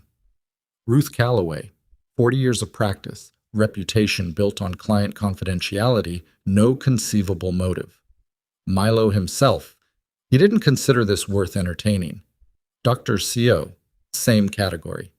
He'd known Seo 3 years and trusted her in the specific, calibrated way he trusted anyone who had operated in proximity to his world without once using what they knew, which left Jenny Cho, who had sat in this kitchen 2 hours ago crying with contained shame and promised full disclosure to Ruth Calloway, and left with her coat still wrong for the temperature. Who had Derek Cho's phone in her household, who had Clara's new number because Clara had called her on it. Lucian looked at Milo. "Derek Cho," he said. "I'm already on it," Milo said. Derek Cho was not a sophisticated man. This was not a moral judgment. It was operational. He had taken $28,000 from Nathan Vale and passed along a camera schedule and told himself it was nothing, which was the reasoning of a man who was not sophisticated enough to think 3 steps ahead. When the plan had failed and the woman had survived and Lucian Varelli's name had entered the situation, Derek had panicked in the specific graceless way of an unsophisticated man. He had called Nathan. Milo found this out through Derek's phone records, which he accessed through a channel he didn't elaborate on and Lucian didn't ask about. Derek had called Nathan 4 times in the last 9 days. Nathan had answered twice, briefly. The last call had been this morning, 2 hours before Jenny arrived at the river house. So the sequence was, Derek calls Nathan this morning, Jenny arrives here. Clara gives Jenny nothing, but Jenny leaves with the confirmation that Clara is at this address with this phone number. Jenny goes home to Derek. Derek sends the number to Nathan. Nathan, or someone working for Nathan, sends the message. "You should have stayed down, Clara." The someone working for Nathan was the part that concerned him, because Nathan Vale was a financial architect. He built structures. He didn't send threatening messages to pregnant women. It was too direct, too risky, too stupid for a man who had spent 11 months being careful. Which meant someone else was sending messages on Nathan's behalf, which meant Nathan had a partner who operated differently than Nathan did. Not Sandra Marsh. Sandra was in Vancouver being careful and clean, and he already knew enough about her to know she didn't send burner messages. She sent lawyers. Someone else. Lucian called Ruth at 7 that evening. "The message," he said. "I saw it. Clara forwarded it." Ruth's voice had the quality of someone who had already been thinking about this for hours. It's a threat, but it's not actionable on its own. Anonymous, single message, no specific content about harm. A prosecutor would want a pattern. I'm not calling about prosecution, Lucian said. I'm calling because whoever sent it has resources Nathan Vale doesn't normally use. I need to know if there's a name in the financial records, in the LLC, in the policy chain, that we haven't identified yet. Ruth was quiet for a moment. The policy agent, she said, the one who wrote the Pacific Coast Mutual policy and has the secondary relationship with the Nevada LLC. I've been looking at him. His name is Gary Tallis. He's not just an insurance agent. What is he? He had his license suspended in 2017 for fraudulent policy origination, reinstated in 2019 after, and this is the part that's interesting, after a letter of support from a Portland city councilman who resigned in 2021. Lucian was very still. Gerald Marsh, Ruth said, the councilman. Sonia Marsh is his daughter. The architecture completed itself. Not Nathan's plan, someone else's plan, larger and older, and Nathan Vale had been a component of it rather than the architect. Gerald Marsh, a man who had been investigated federally in 2021 and walked away clean, or apparently clean, the way things sometimes walked away clean when the alternative was inconvenient for too many people at once. Sonia Marsh's father had introduced his daughter to Nathan Vale. Sonia's father had the insurance agent who'd written the policy. Sonia's father had the relationships, the resources, the motive structure, because a $2 million insurance payout split between his daughter's account and the Nevada LLC would clean very nicely through the right channels, would emerge on the other side as legitimate capital, would be the kind of transaction that didn't draw attention if the original event, a pregnant woman's death in a snowstorm, ruled accidental or at worst a case of tragic negligence, was handled correctly. Nathan Vale wasn't the architect. He was the instrument. Ruth, Lucian said, how fast can you file for an emergency protective order? For Clara, tomorrow morning, if I work tonight. Work tonight. He hung up. Sat for a moment with the full shape of it in his mind. Then he went and found Clara. She was in the room he'd given her, not sleeping, sitting in the chair by the east window, with her feet on the sill and her arms around her knees as far as they would go, which wasn't far at 8.5 months. She looked up when he came in. She'd been expecting him. He could see it in the set of her jaw, the alertness in her eyes. He told her about Gerald Marsh. He told her carefully, in order, watching her the whole time. He'd learned by now that Clara Whitmore processed information the way certain structures absorbed impact. On the outside, nothing moved, and then you looked at the internal load-bearing points and found them quietly doing extraordinary work. When he finished, she looked at the window. He used Nathan, she said. Nathan participated willingly, Lucian said, for his share.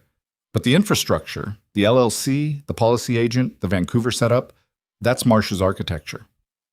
So when we go after Nathan in court, Marsh feels it, Lucian said, because Nathan, when he's facing what we have, will give up Marsh to reduce his own exposure. That's what people like Nathan do. Unless Marsh moves first, Clara said. Yes. She looked at him. Is that what the message was? She asked. A warning that he's moving? That's what I think. She nodded. Put her feet down on the floor, put both hands on her stomach in the way she had. Not protective or not only protective, more like checking in, making sure. What do we do? She asked. Tomorrow Ruth files the protective order and the divorce petition simultaneously, he said. That creates a court record. Once there's a court record, Marsh can't move against you without the move being visible.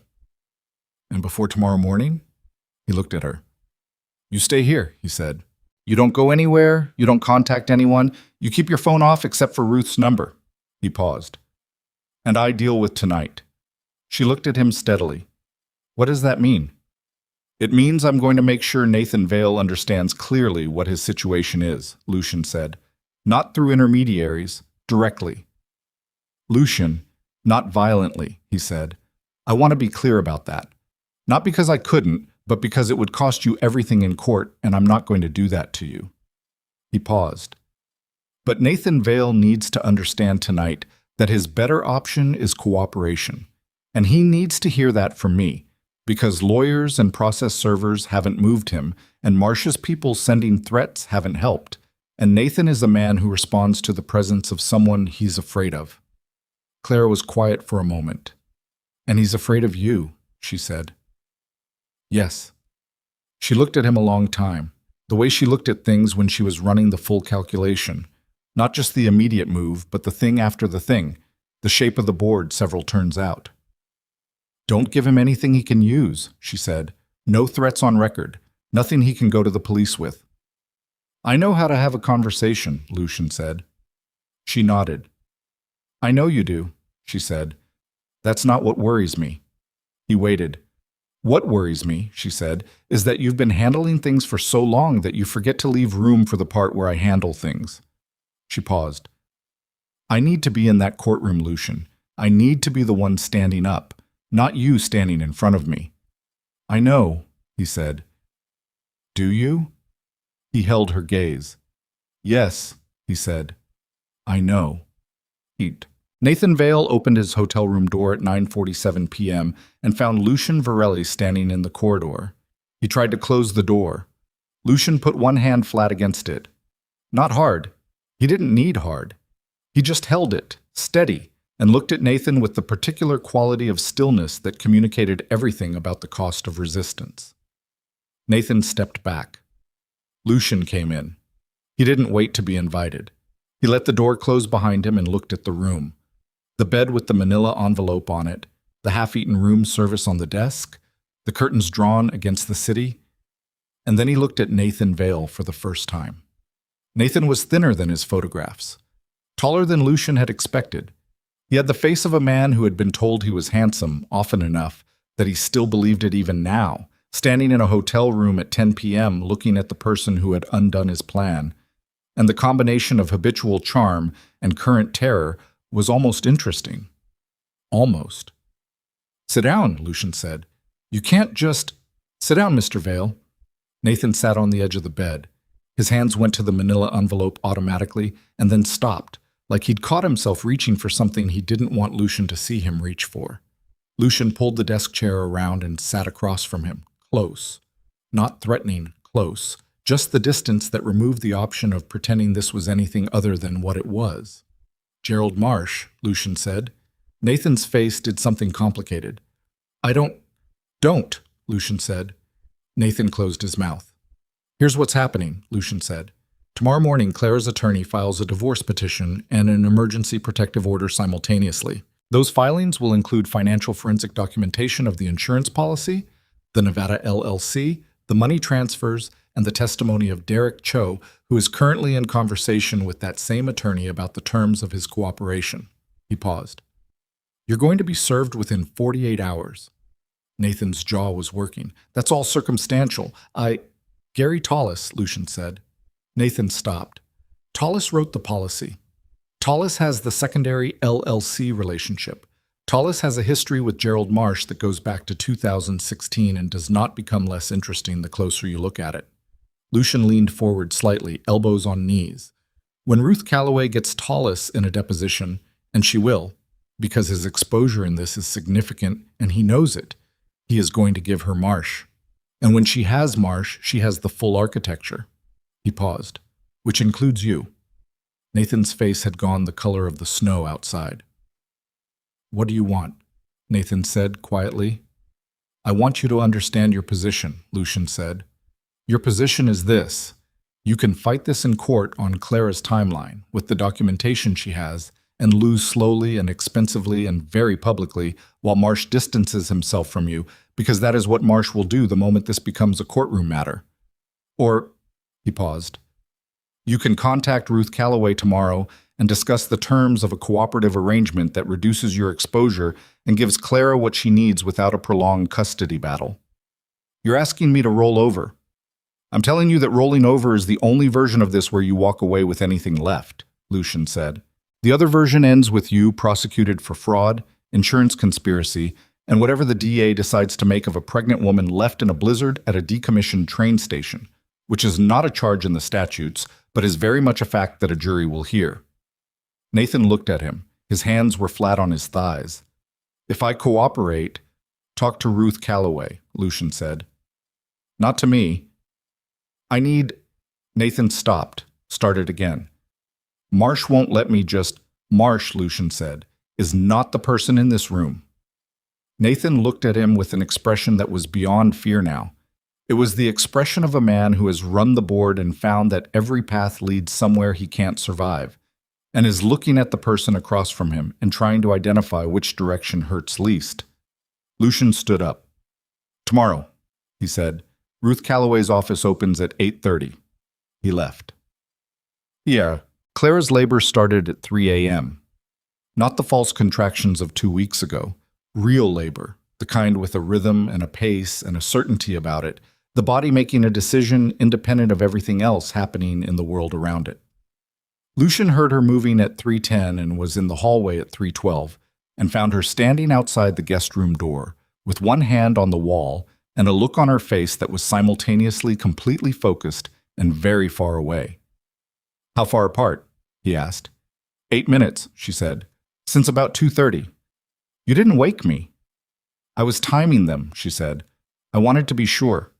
He called Seo. Seo said, "Bring her now." He woke Milo and they got her into the car, and the city was dark and empty, and the roads were finally clear. 10 days after the storm, the snow compressed to gray ice at the curb edges and the streets themselves clean and cold and lit by the amber wash of the streetlights. Clara sat in the back with her eyes closed between contractions and open during them, which was the opposite of what he'd expected. And he sat beside her, and she didn't say anything, and he didn't say anything, and the city moved past the windows like a dream of itself. At one point, she reached over and put her hand on his arm. Not gripping, just placing it there, the way you put a hand on something solid when the ground is uncertain. He didn't move. The baby was born at 6:48 a.m. on January 4th, a girl. Clara named her Evelyn. She was small and furious about it, which Seo said was a good sign, and she had dark hair in her mother's hands, already, even at 6 hours old, the particular proportion of them, the way the fingers sat. And when Clara held her in those first minutes in the room that smelled of antiseptic, and the thin winter light was coming through the high window above the bed, her face did the thing that faces do in those moments when there is nothing left to perform and nothing left to protect, and the thing underneath is just what it is. Lucian stood in the doorway. He did not go in. He watched Clara look at her daughter and felt something shift in him that he couldn't name precisely. Not sentiment, not exactly, though it had sentiment's address. More like the feeling of something that has been closed for a long time, recognizing the possibility of being open, and not knowing yet whether to be afraid of that or not. Seo found him in the doorway.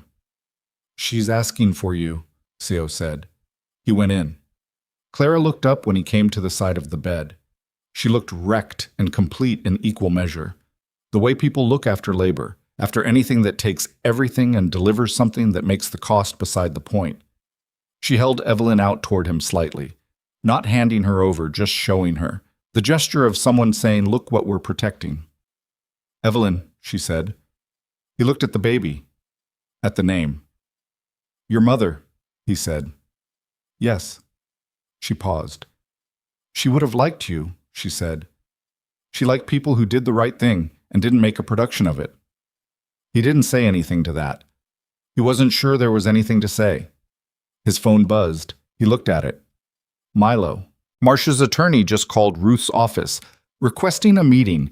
Ruth says it's a containment move. Marsh wants to know what we have before he decides his play. He showed Clara the message without comment.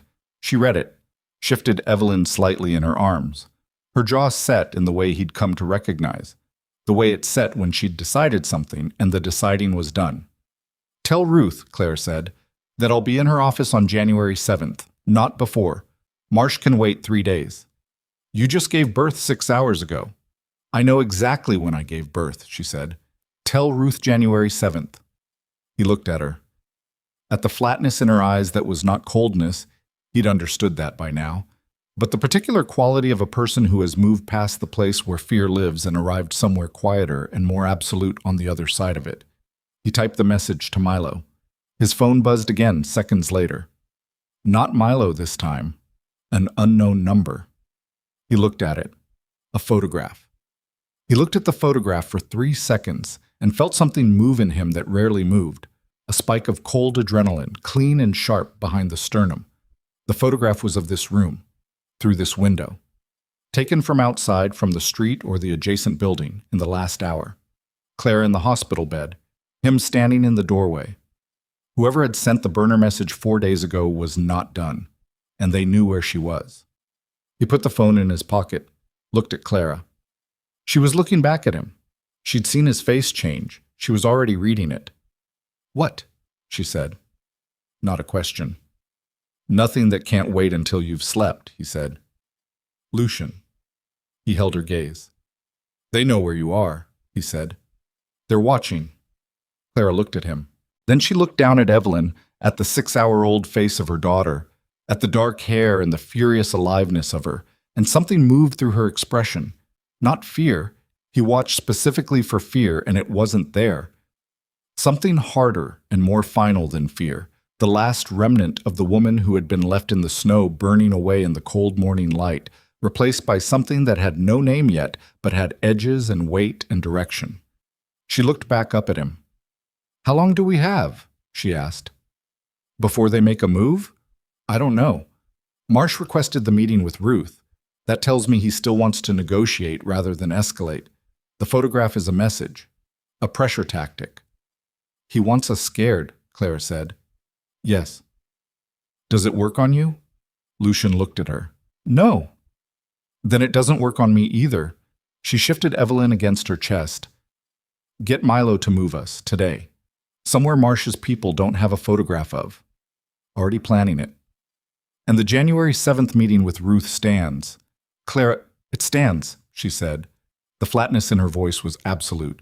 "Marsh wants me frightened and reactive and making decisions from a hospital bed. I'm not giving him that." She paused. "We go to Ruth on the 7th. We walk in with everything we have. We let the truth do what it does." Lucian looked at her for a long moment. At the woman who 3 weeks ago had been on the ground at a decommissioned train station with $43 and no phone, who had spent those 3 weeks absorbing blow after blow and hadn't once asked him to carry what she could carry herself. He thought about what his mother had said when he told her the story.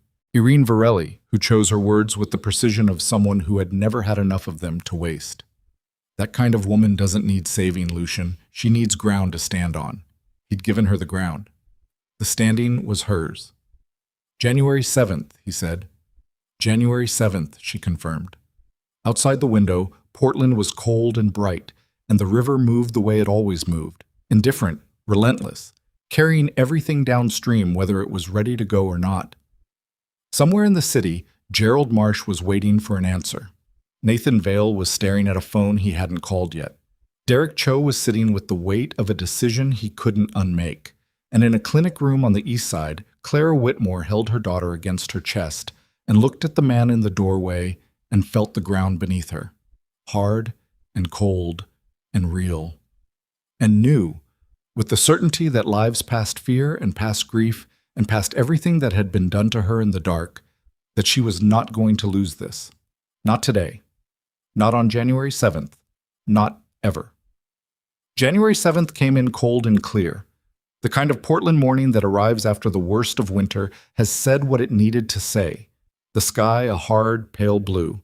The air sharp enough to make the lungs work. The city sitting under it all with the particular stillness of a place that has been through something and is still taking stock. The ice at the curb edges had compressed to almost nothing. The trees along the river road stood bare and exact against the sky, each branch defined, nothing hidden. Milo drove. Clara sat in the back with Evelyn in the car seat beside her, 3 days old, wrapped in a gray blanket that Lucian Varelli had sent over without explanation or ceremony, just a knock at the door of the new location and the blanket in a bag and Milo saying from Mrs. Varelli, and that was that. Clara had held the blanket for a moment before putting it on her daughter, thinking about a woman she'd never met who had known her mother, and the thought had the quality of something warm in cold hands. Lucian sat in the front passenger seat. He hadn't suggested she leave Evelyn somewhere else for the meeting. She hadn't asked permission to bring her. Neither of them had said anything about it. Evelyn was coming because her mother was going, and that was the entirety of the decision.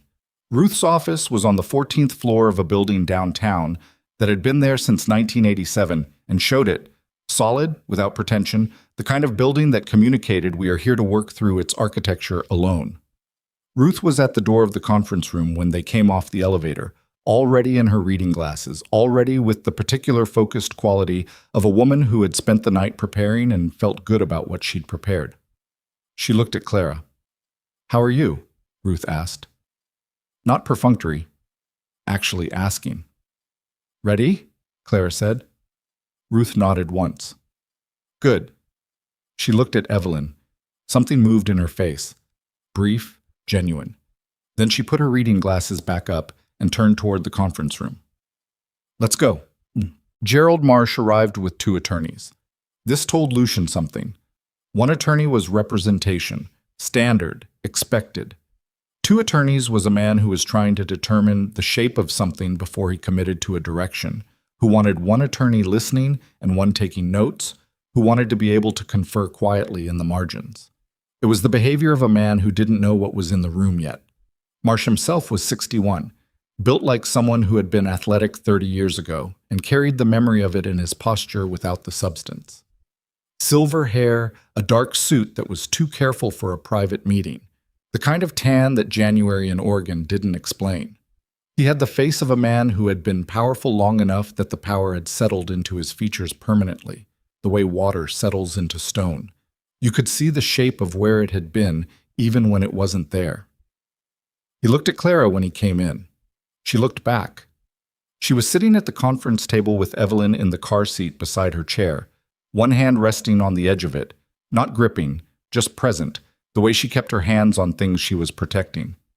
She looked like a woman who had given birth 72 hours ago and had not slept much and had decided that none of that was relevant to what was happening in this room today, which was exactly what she was. Marcia's eyes moved to Lucian. Something in them registered and recalibrated. "Mr. Varelli," he said. Not a greeting, an acknowledgement of a complication. "Mr. Marsh," Lucian said from the chair along the wall where he'd positioned himself. Not at the table, not in the center of it, along the wall. Clara's choice to put him there. He was present. He was not the point. Marsh sat. His attorneys sat. Ruth sat across from them. Clara sat at the head of the table, which she had chosen and which nobody had contested. Ruth opened a folder. "We'll keep this efficient," Ruth said. "You requested this meeting. We have a court date in 19 days. Whatever you want to discuss, we're listening."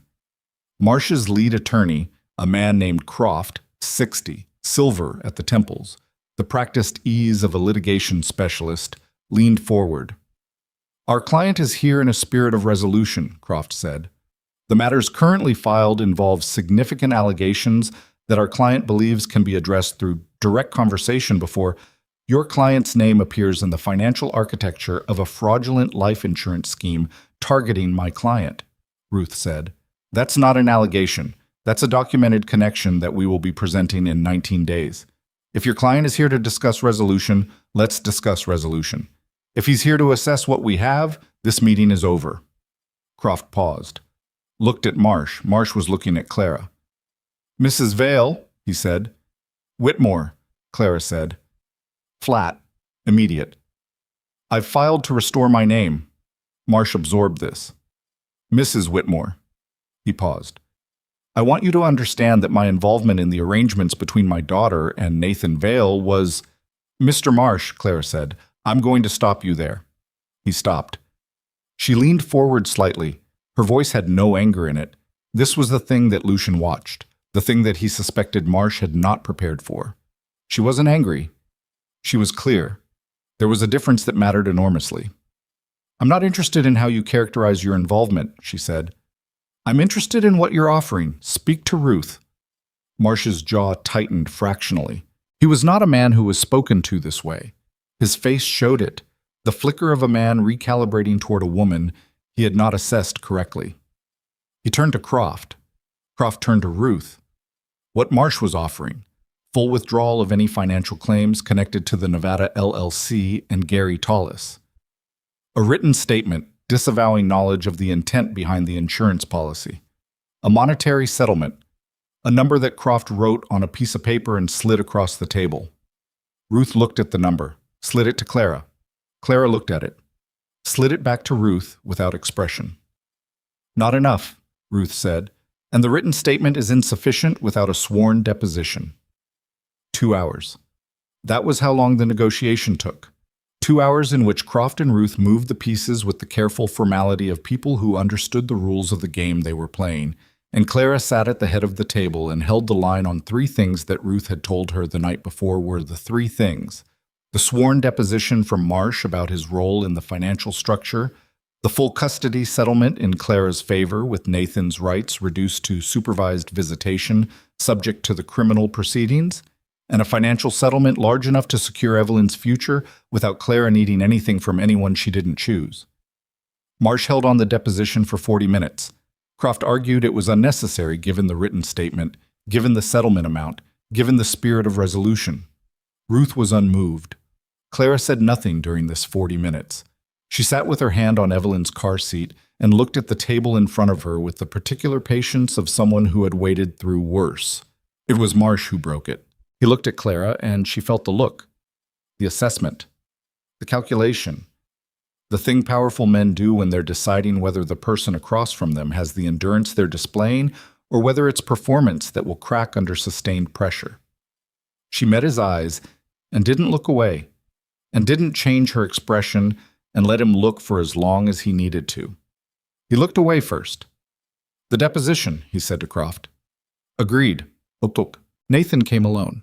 He'd been given the option of bringing representation and had brought it to the first 2 sessions with Ruth and had left it home for the third, which said something about where he was in the process, past strategy, into something rawer and more personal, the place people arrive when the structure they built has been taken apart and what's left is just themselves and what they did. He looked worse than he had in the hotel room, thinner. Something behind his eyes had changed. The habitual confidence that had made him look younger than his age was gone, and without it, he looked exactly 37 and tired. Clara was alone in Ruth's smaller office when he came in. Ruth had suggested she didn't need to do this part, that the attorneys could handle the remaining custody documentation without Clara present. Clara had said she needed to do this part. Ruth had said all right in a tone that meant she disagreed and respected the decision simultaneously, which Clara had come to understand was Ruth's highest form of support. Nathan sat across from her. They looked at each other. She thought about 4 years. About the person she'd believed he was. Not the best version of him, not an idealized fiction, but the specific actual person she'd loved, the man who made coffee badly and remembered her mother's birthday and had held her hand at the funeral with what she had believed was genuine grief. She turned that over and looked at it and tried to find, now that she knew what she knew, whether any of it had been real. She thought it might have been, at the beginning. She thought people like Nathan started somewhere human and made choices incrementally, each one small enough to rationalize, until the accumulation of the choices became something that couldn't be walked back from. She didn't know. She would never know. It mattered less than she'd expected it to.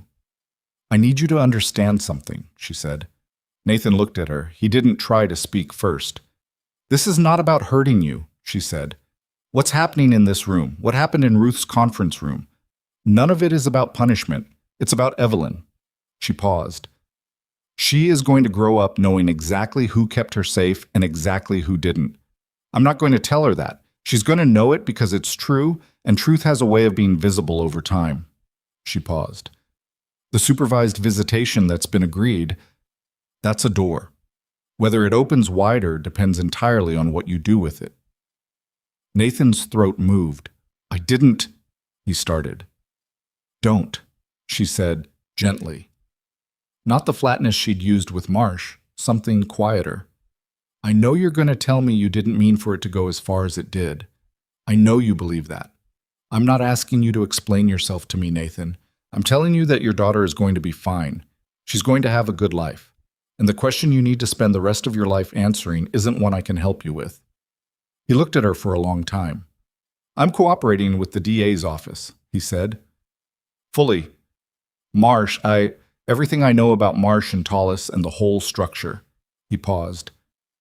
"I wanted you to know I'm doing that." "I know," she said. "Ruth told me." "Is it—" He stopped. "Does it help? For your case?" "Yes," she said. It helps. He nodded. He looked at his hands. He looked like a man sitting with the weight of a thing that was going to be heavy for a very long time and was only just beginning to understand the duration of it. I'm sorry, he said. She looked at him, held it. I know, she said. She didn't say it was all right. It wasn't all right, and they both knew it, and she wasn't going to put that between them as a comfort that would cost her something true. She stood up. Ruth has the final documents, she said. Sign them today if you can. She left. Derek Cho's cooperation agreement with the DA's office was signed on January 12th. His testimony about the camera schedule, the payments, and the 2 conversations he'd had with Nathan about the platform situation formed a significant portion of the chain of evidence connecting Nathan to the deliberate nature of what had happened at the station. He lost his job at the Transit Authority. He did not face criminal charges, the agreement covered that, but the loss of the job, in the specific economy of a man who had defined himself by the steadiness of it, was its own sentence.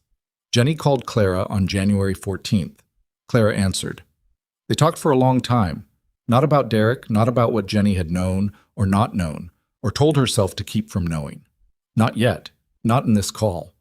They talked about Evelyn, about how she slept, which was impressively and with the commitment of someone making a point, about the gray blanket, about how Clara's mother had made a sound just like Evelyn's particular indignant cry, which Clara hadn't remembered until she heard it come out of her daughter for the first time, and then couldn't unhear it. Jenny cried. Clara let her. At the end of the call, Jenny said, I know it's not enough. What I'm sorry for. I know it doesn't. It's a start, Clara said. Come see her next week. A pause. Yeah? Yeah, Clara said. Come see her. Months. Gary Tallis surrendered his insurance license for the second and final time on January 19th, 3 days before the court date. Gerald Marsh's deposition was taken on January 21st. He answered questions for 4 hours with the careful precision of a man who had agreed to tell the truth and was discovering that the truth, told in full, was more expensive than he'd budgeted for. The court date arrived. Clara wore the same dark coat she'd bought after Christmas. The good one. The one she'd found at a consignment shop near the River House with money that was hers. Not the settlement money that was in a trust for Evelyn, but money from the freelance graphic design work she'd started picking up in the quiet days of early January, while Evelyn slept and the case moved forward and she was building something small and solid from the ground up. She walked into the courtroom and she walked straight, and she didn't look at Nathan across the room, and she didn't look at Marsh's attorney in the gallery, and she sat beside Ruth and put her hands flat on the table and breathed. Ruth had told her it might take the whole day. It took 4 hours. Nathan's cooperation with the DA, the financial documentation, the testimony chain from Tallis to Marsh to the Nevada LLC. By early afternoon, the opposing case had the quality of a structure whose load-bearing walls have been removed. The judge, a woman named Donatella Reyes, who had the manner of someone who had heard every version of every story and was waiting to be surprised, was not surprised. She was precise. She was fast in the specific way that judges are fast when they've made up their mind and the remaining procedural steps are formalities. Full custody to Clara Whitmore. Supervised visitation for Nathan Vale pending the outcome of criminal proceedings. The insurance policy voided by the carrier as fraudulent origination. The Nevada LLC under investigation. Temporary restraining order against Gerald Marsh pending the DA's case. The DA's case. That was the thread that would keep going. Through the spring, into the summer probably, the way these things moved. Clara knew it wasn't over in the complete sense. She knew there would be more. More documents, more depositions, more days sitting next to Ruth with her hands flat on the table. She was ready for more. But today was done. She came out of the courthouse into the January afternoon and stood on the steps and looked at the city. Milo was at the curb with the car. Ruth was beside her, pulling on her coat, already mentally onto the next motion or filing or whatever came next in the machinery of Ruth's professional life. Go home, Ruth said. Hold your daughter. Clara exhaled. It came out longer than she expected, like something that had been held a long time finally released. Thank you, she said. Ruth looked at her over her glasses. Don't thank me. You did this. She paused, with the air of someone making an exception to a usual rule. You did this well. She went down the steps and got in her own car and drove away, and Clara stood alone on the courthouse steps for a moment in the cold air and looked at the sky, which was the same hard pale blue it had been on the morning of January 7th, clear and without comfort and completely indifferent and entirely sufficient. Lucian was at the river house when she got back. He was in the kitchen, at the long table, with Evelyn. He was holding her with the careful, deliberate attention of a man who didn't have a lot of practice with infants and was taking the responsibility seriously, both hands, upright, her head against his shoulder, and Evelyn was awake and appeared to be conducting a focused examination of his jaw, which she seemed to find either fascinating or suspicious. Clara stood in the kitchen doorway and looked at that for a moment. He looked up. "How'd it go?" he asked. "It went," she said. He nodded.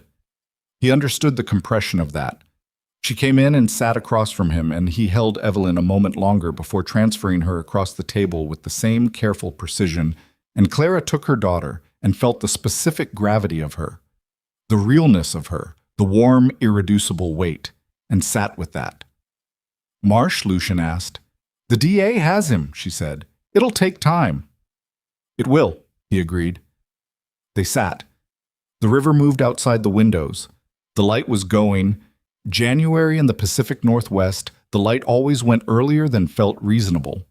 And the kitchen was warm and the coffee was on, and Evelyn had decided to sleep against her mother's chest with the sudden totality of someone who has made a decision and is committed to it. "I'm going to get my own place," Clara said. "Soon. I've been looking."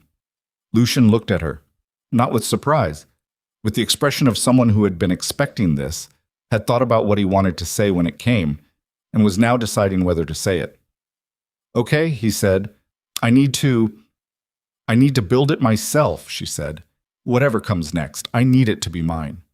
"I know," he said. She looked at him across the table, at the man who had picked her up off the ground and asked for nothing and given her more than she'd known how to accept, and had consistently, without being asked, made room for her to stand in. "What happens to you?" she asked, quietly. He looked at her. The question had weight, and they both knew it. "I go back to my life," he said, "the cold one." A pause. Something in his face moved, brief, honest, the thing that appeared in him sometimes in the space between control and expression, the thing she'd come to look for. "Maybe less cold than before," he said. She held his gaze. He held hers. Outside, the river ran the way it always ran, not caring about the winter, not caring about any of it, moving forward because that was the only direction available, and everything else was just the banks defining the path. "Come for dinner on Sunday," she said, "when I have a place, when Evelyn is a week older and I've slept." She paused. "Bring your mother." Something shifted in his face, not a smile exactly, the thing that lived near a smile in a man who had learned not to spend them cheaply. "I'll ask her," he said. "She'll come," Clara said. "I think she wants to meet Evelyn." "She does," he said. "She told me so." Clara looked down at her daughter, at the face that was her mother's name made flesh.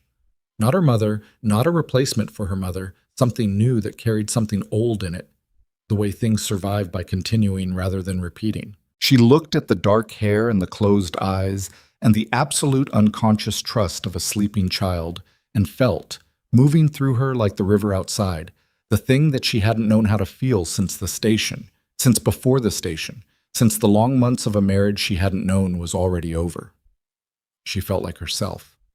Not the person she'd been before Nathan. She was done trying to go back to that, done believing that survival was the same as return. Someone new. Someone who had been cold and broken on the ground of a decommissioned train station at 11 p.m. on Christmas night, and had been picked up and had fought her way through everything that came after, and had stood at the head of a conference table and at a courtroom table, and had said the true things out loud in front of people who needed to hear them, and had not backed down, and had not broken, and had come out the other side with her daughter and her name and her life. Evelyn made a small sound in her sleep, adjusted herself against Clara's chest, settled. Clara put her hand on her daughter's back, felt the rise and fall of her breathing, steady, certain, completely her own.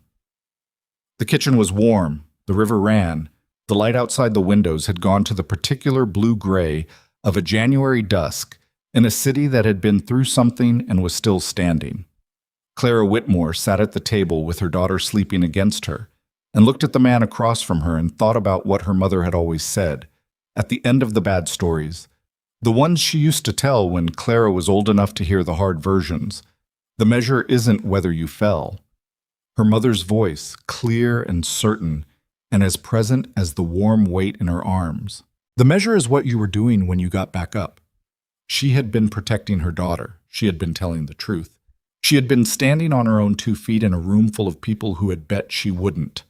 Outside, the city was quiet and cold, and the river ran south toward the sea, carrying everything the winter had brought down from the mountains, carrying it forward and away, the way rivers do.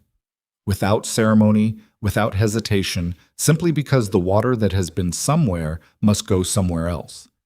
And inside, in the warm kitchen, a woman held her daughter and breathed, and the worst of the winter was behind her, and the rest of it, whatever the rest of it was, however long and complicated and worth living, was entirely, finally, hers.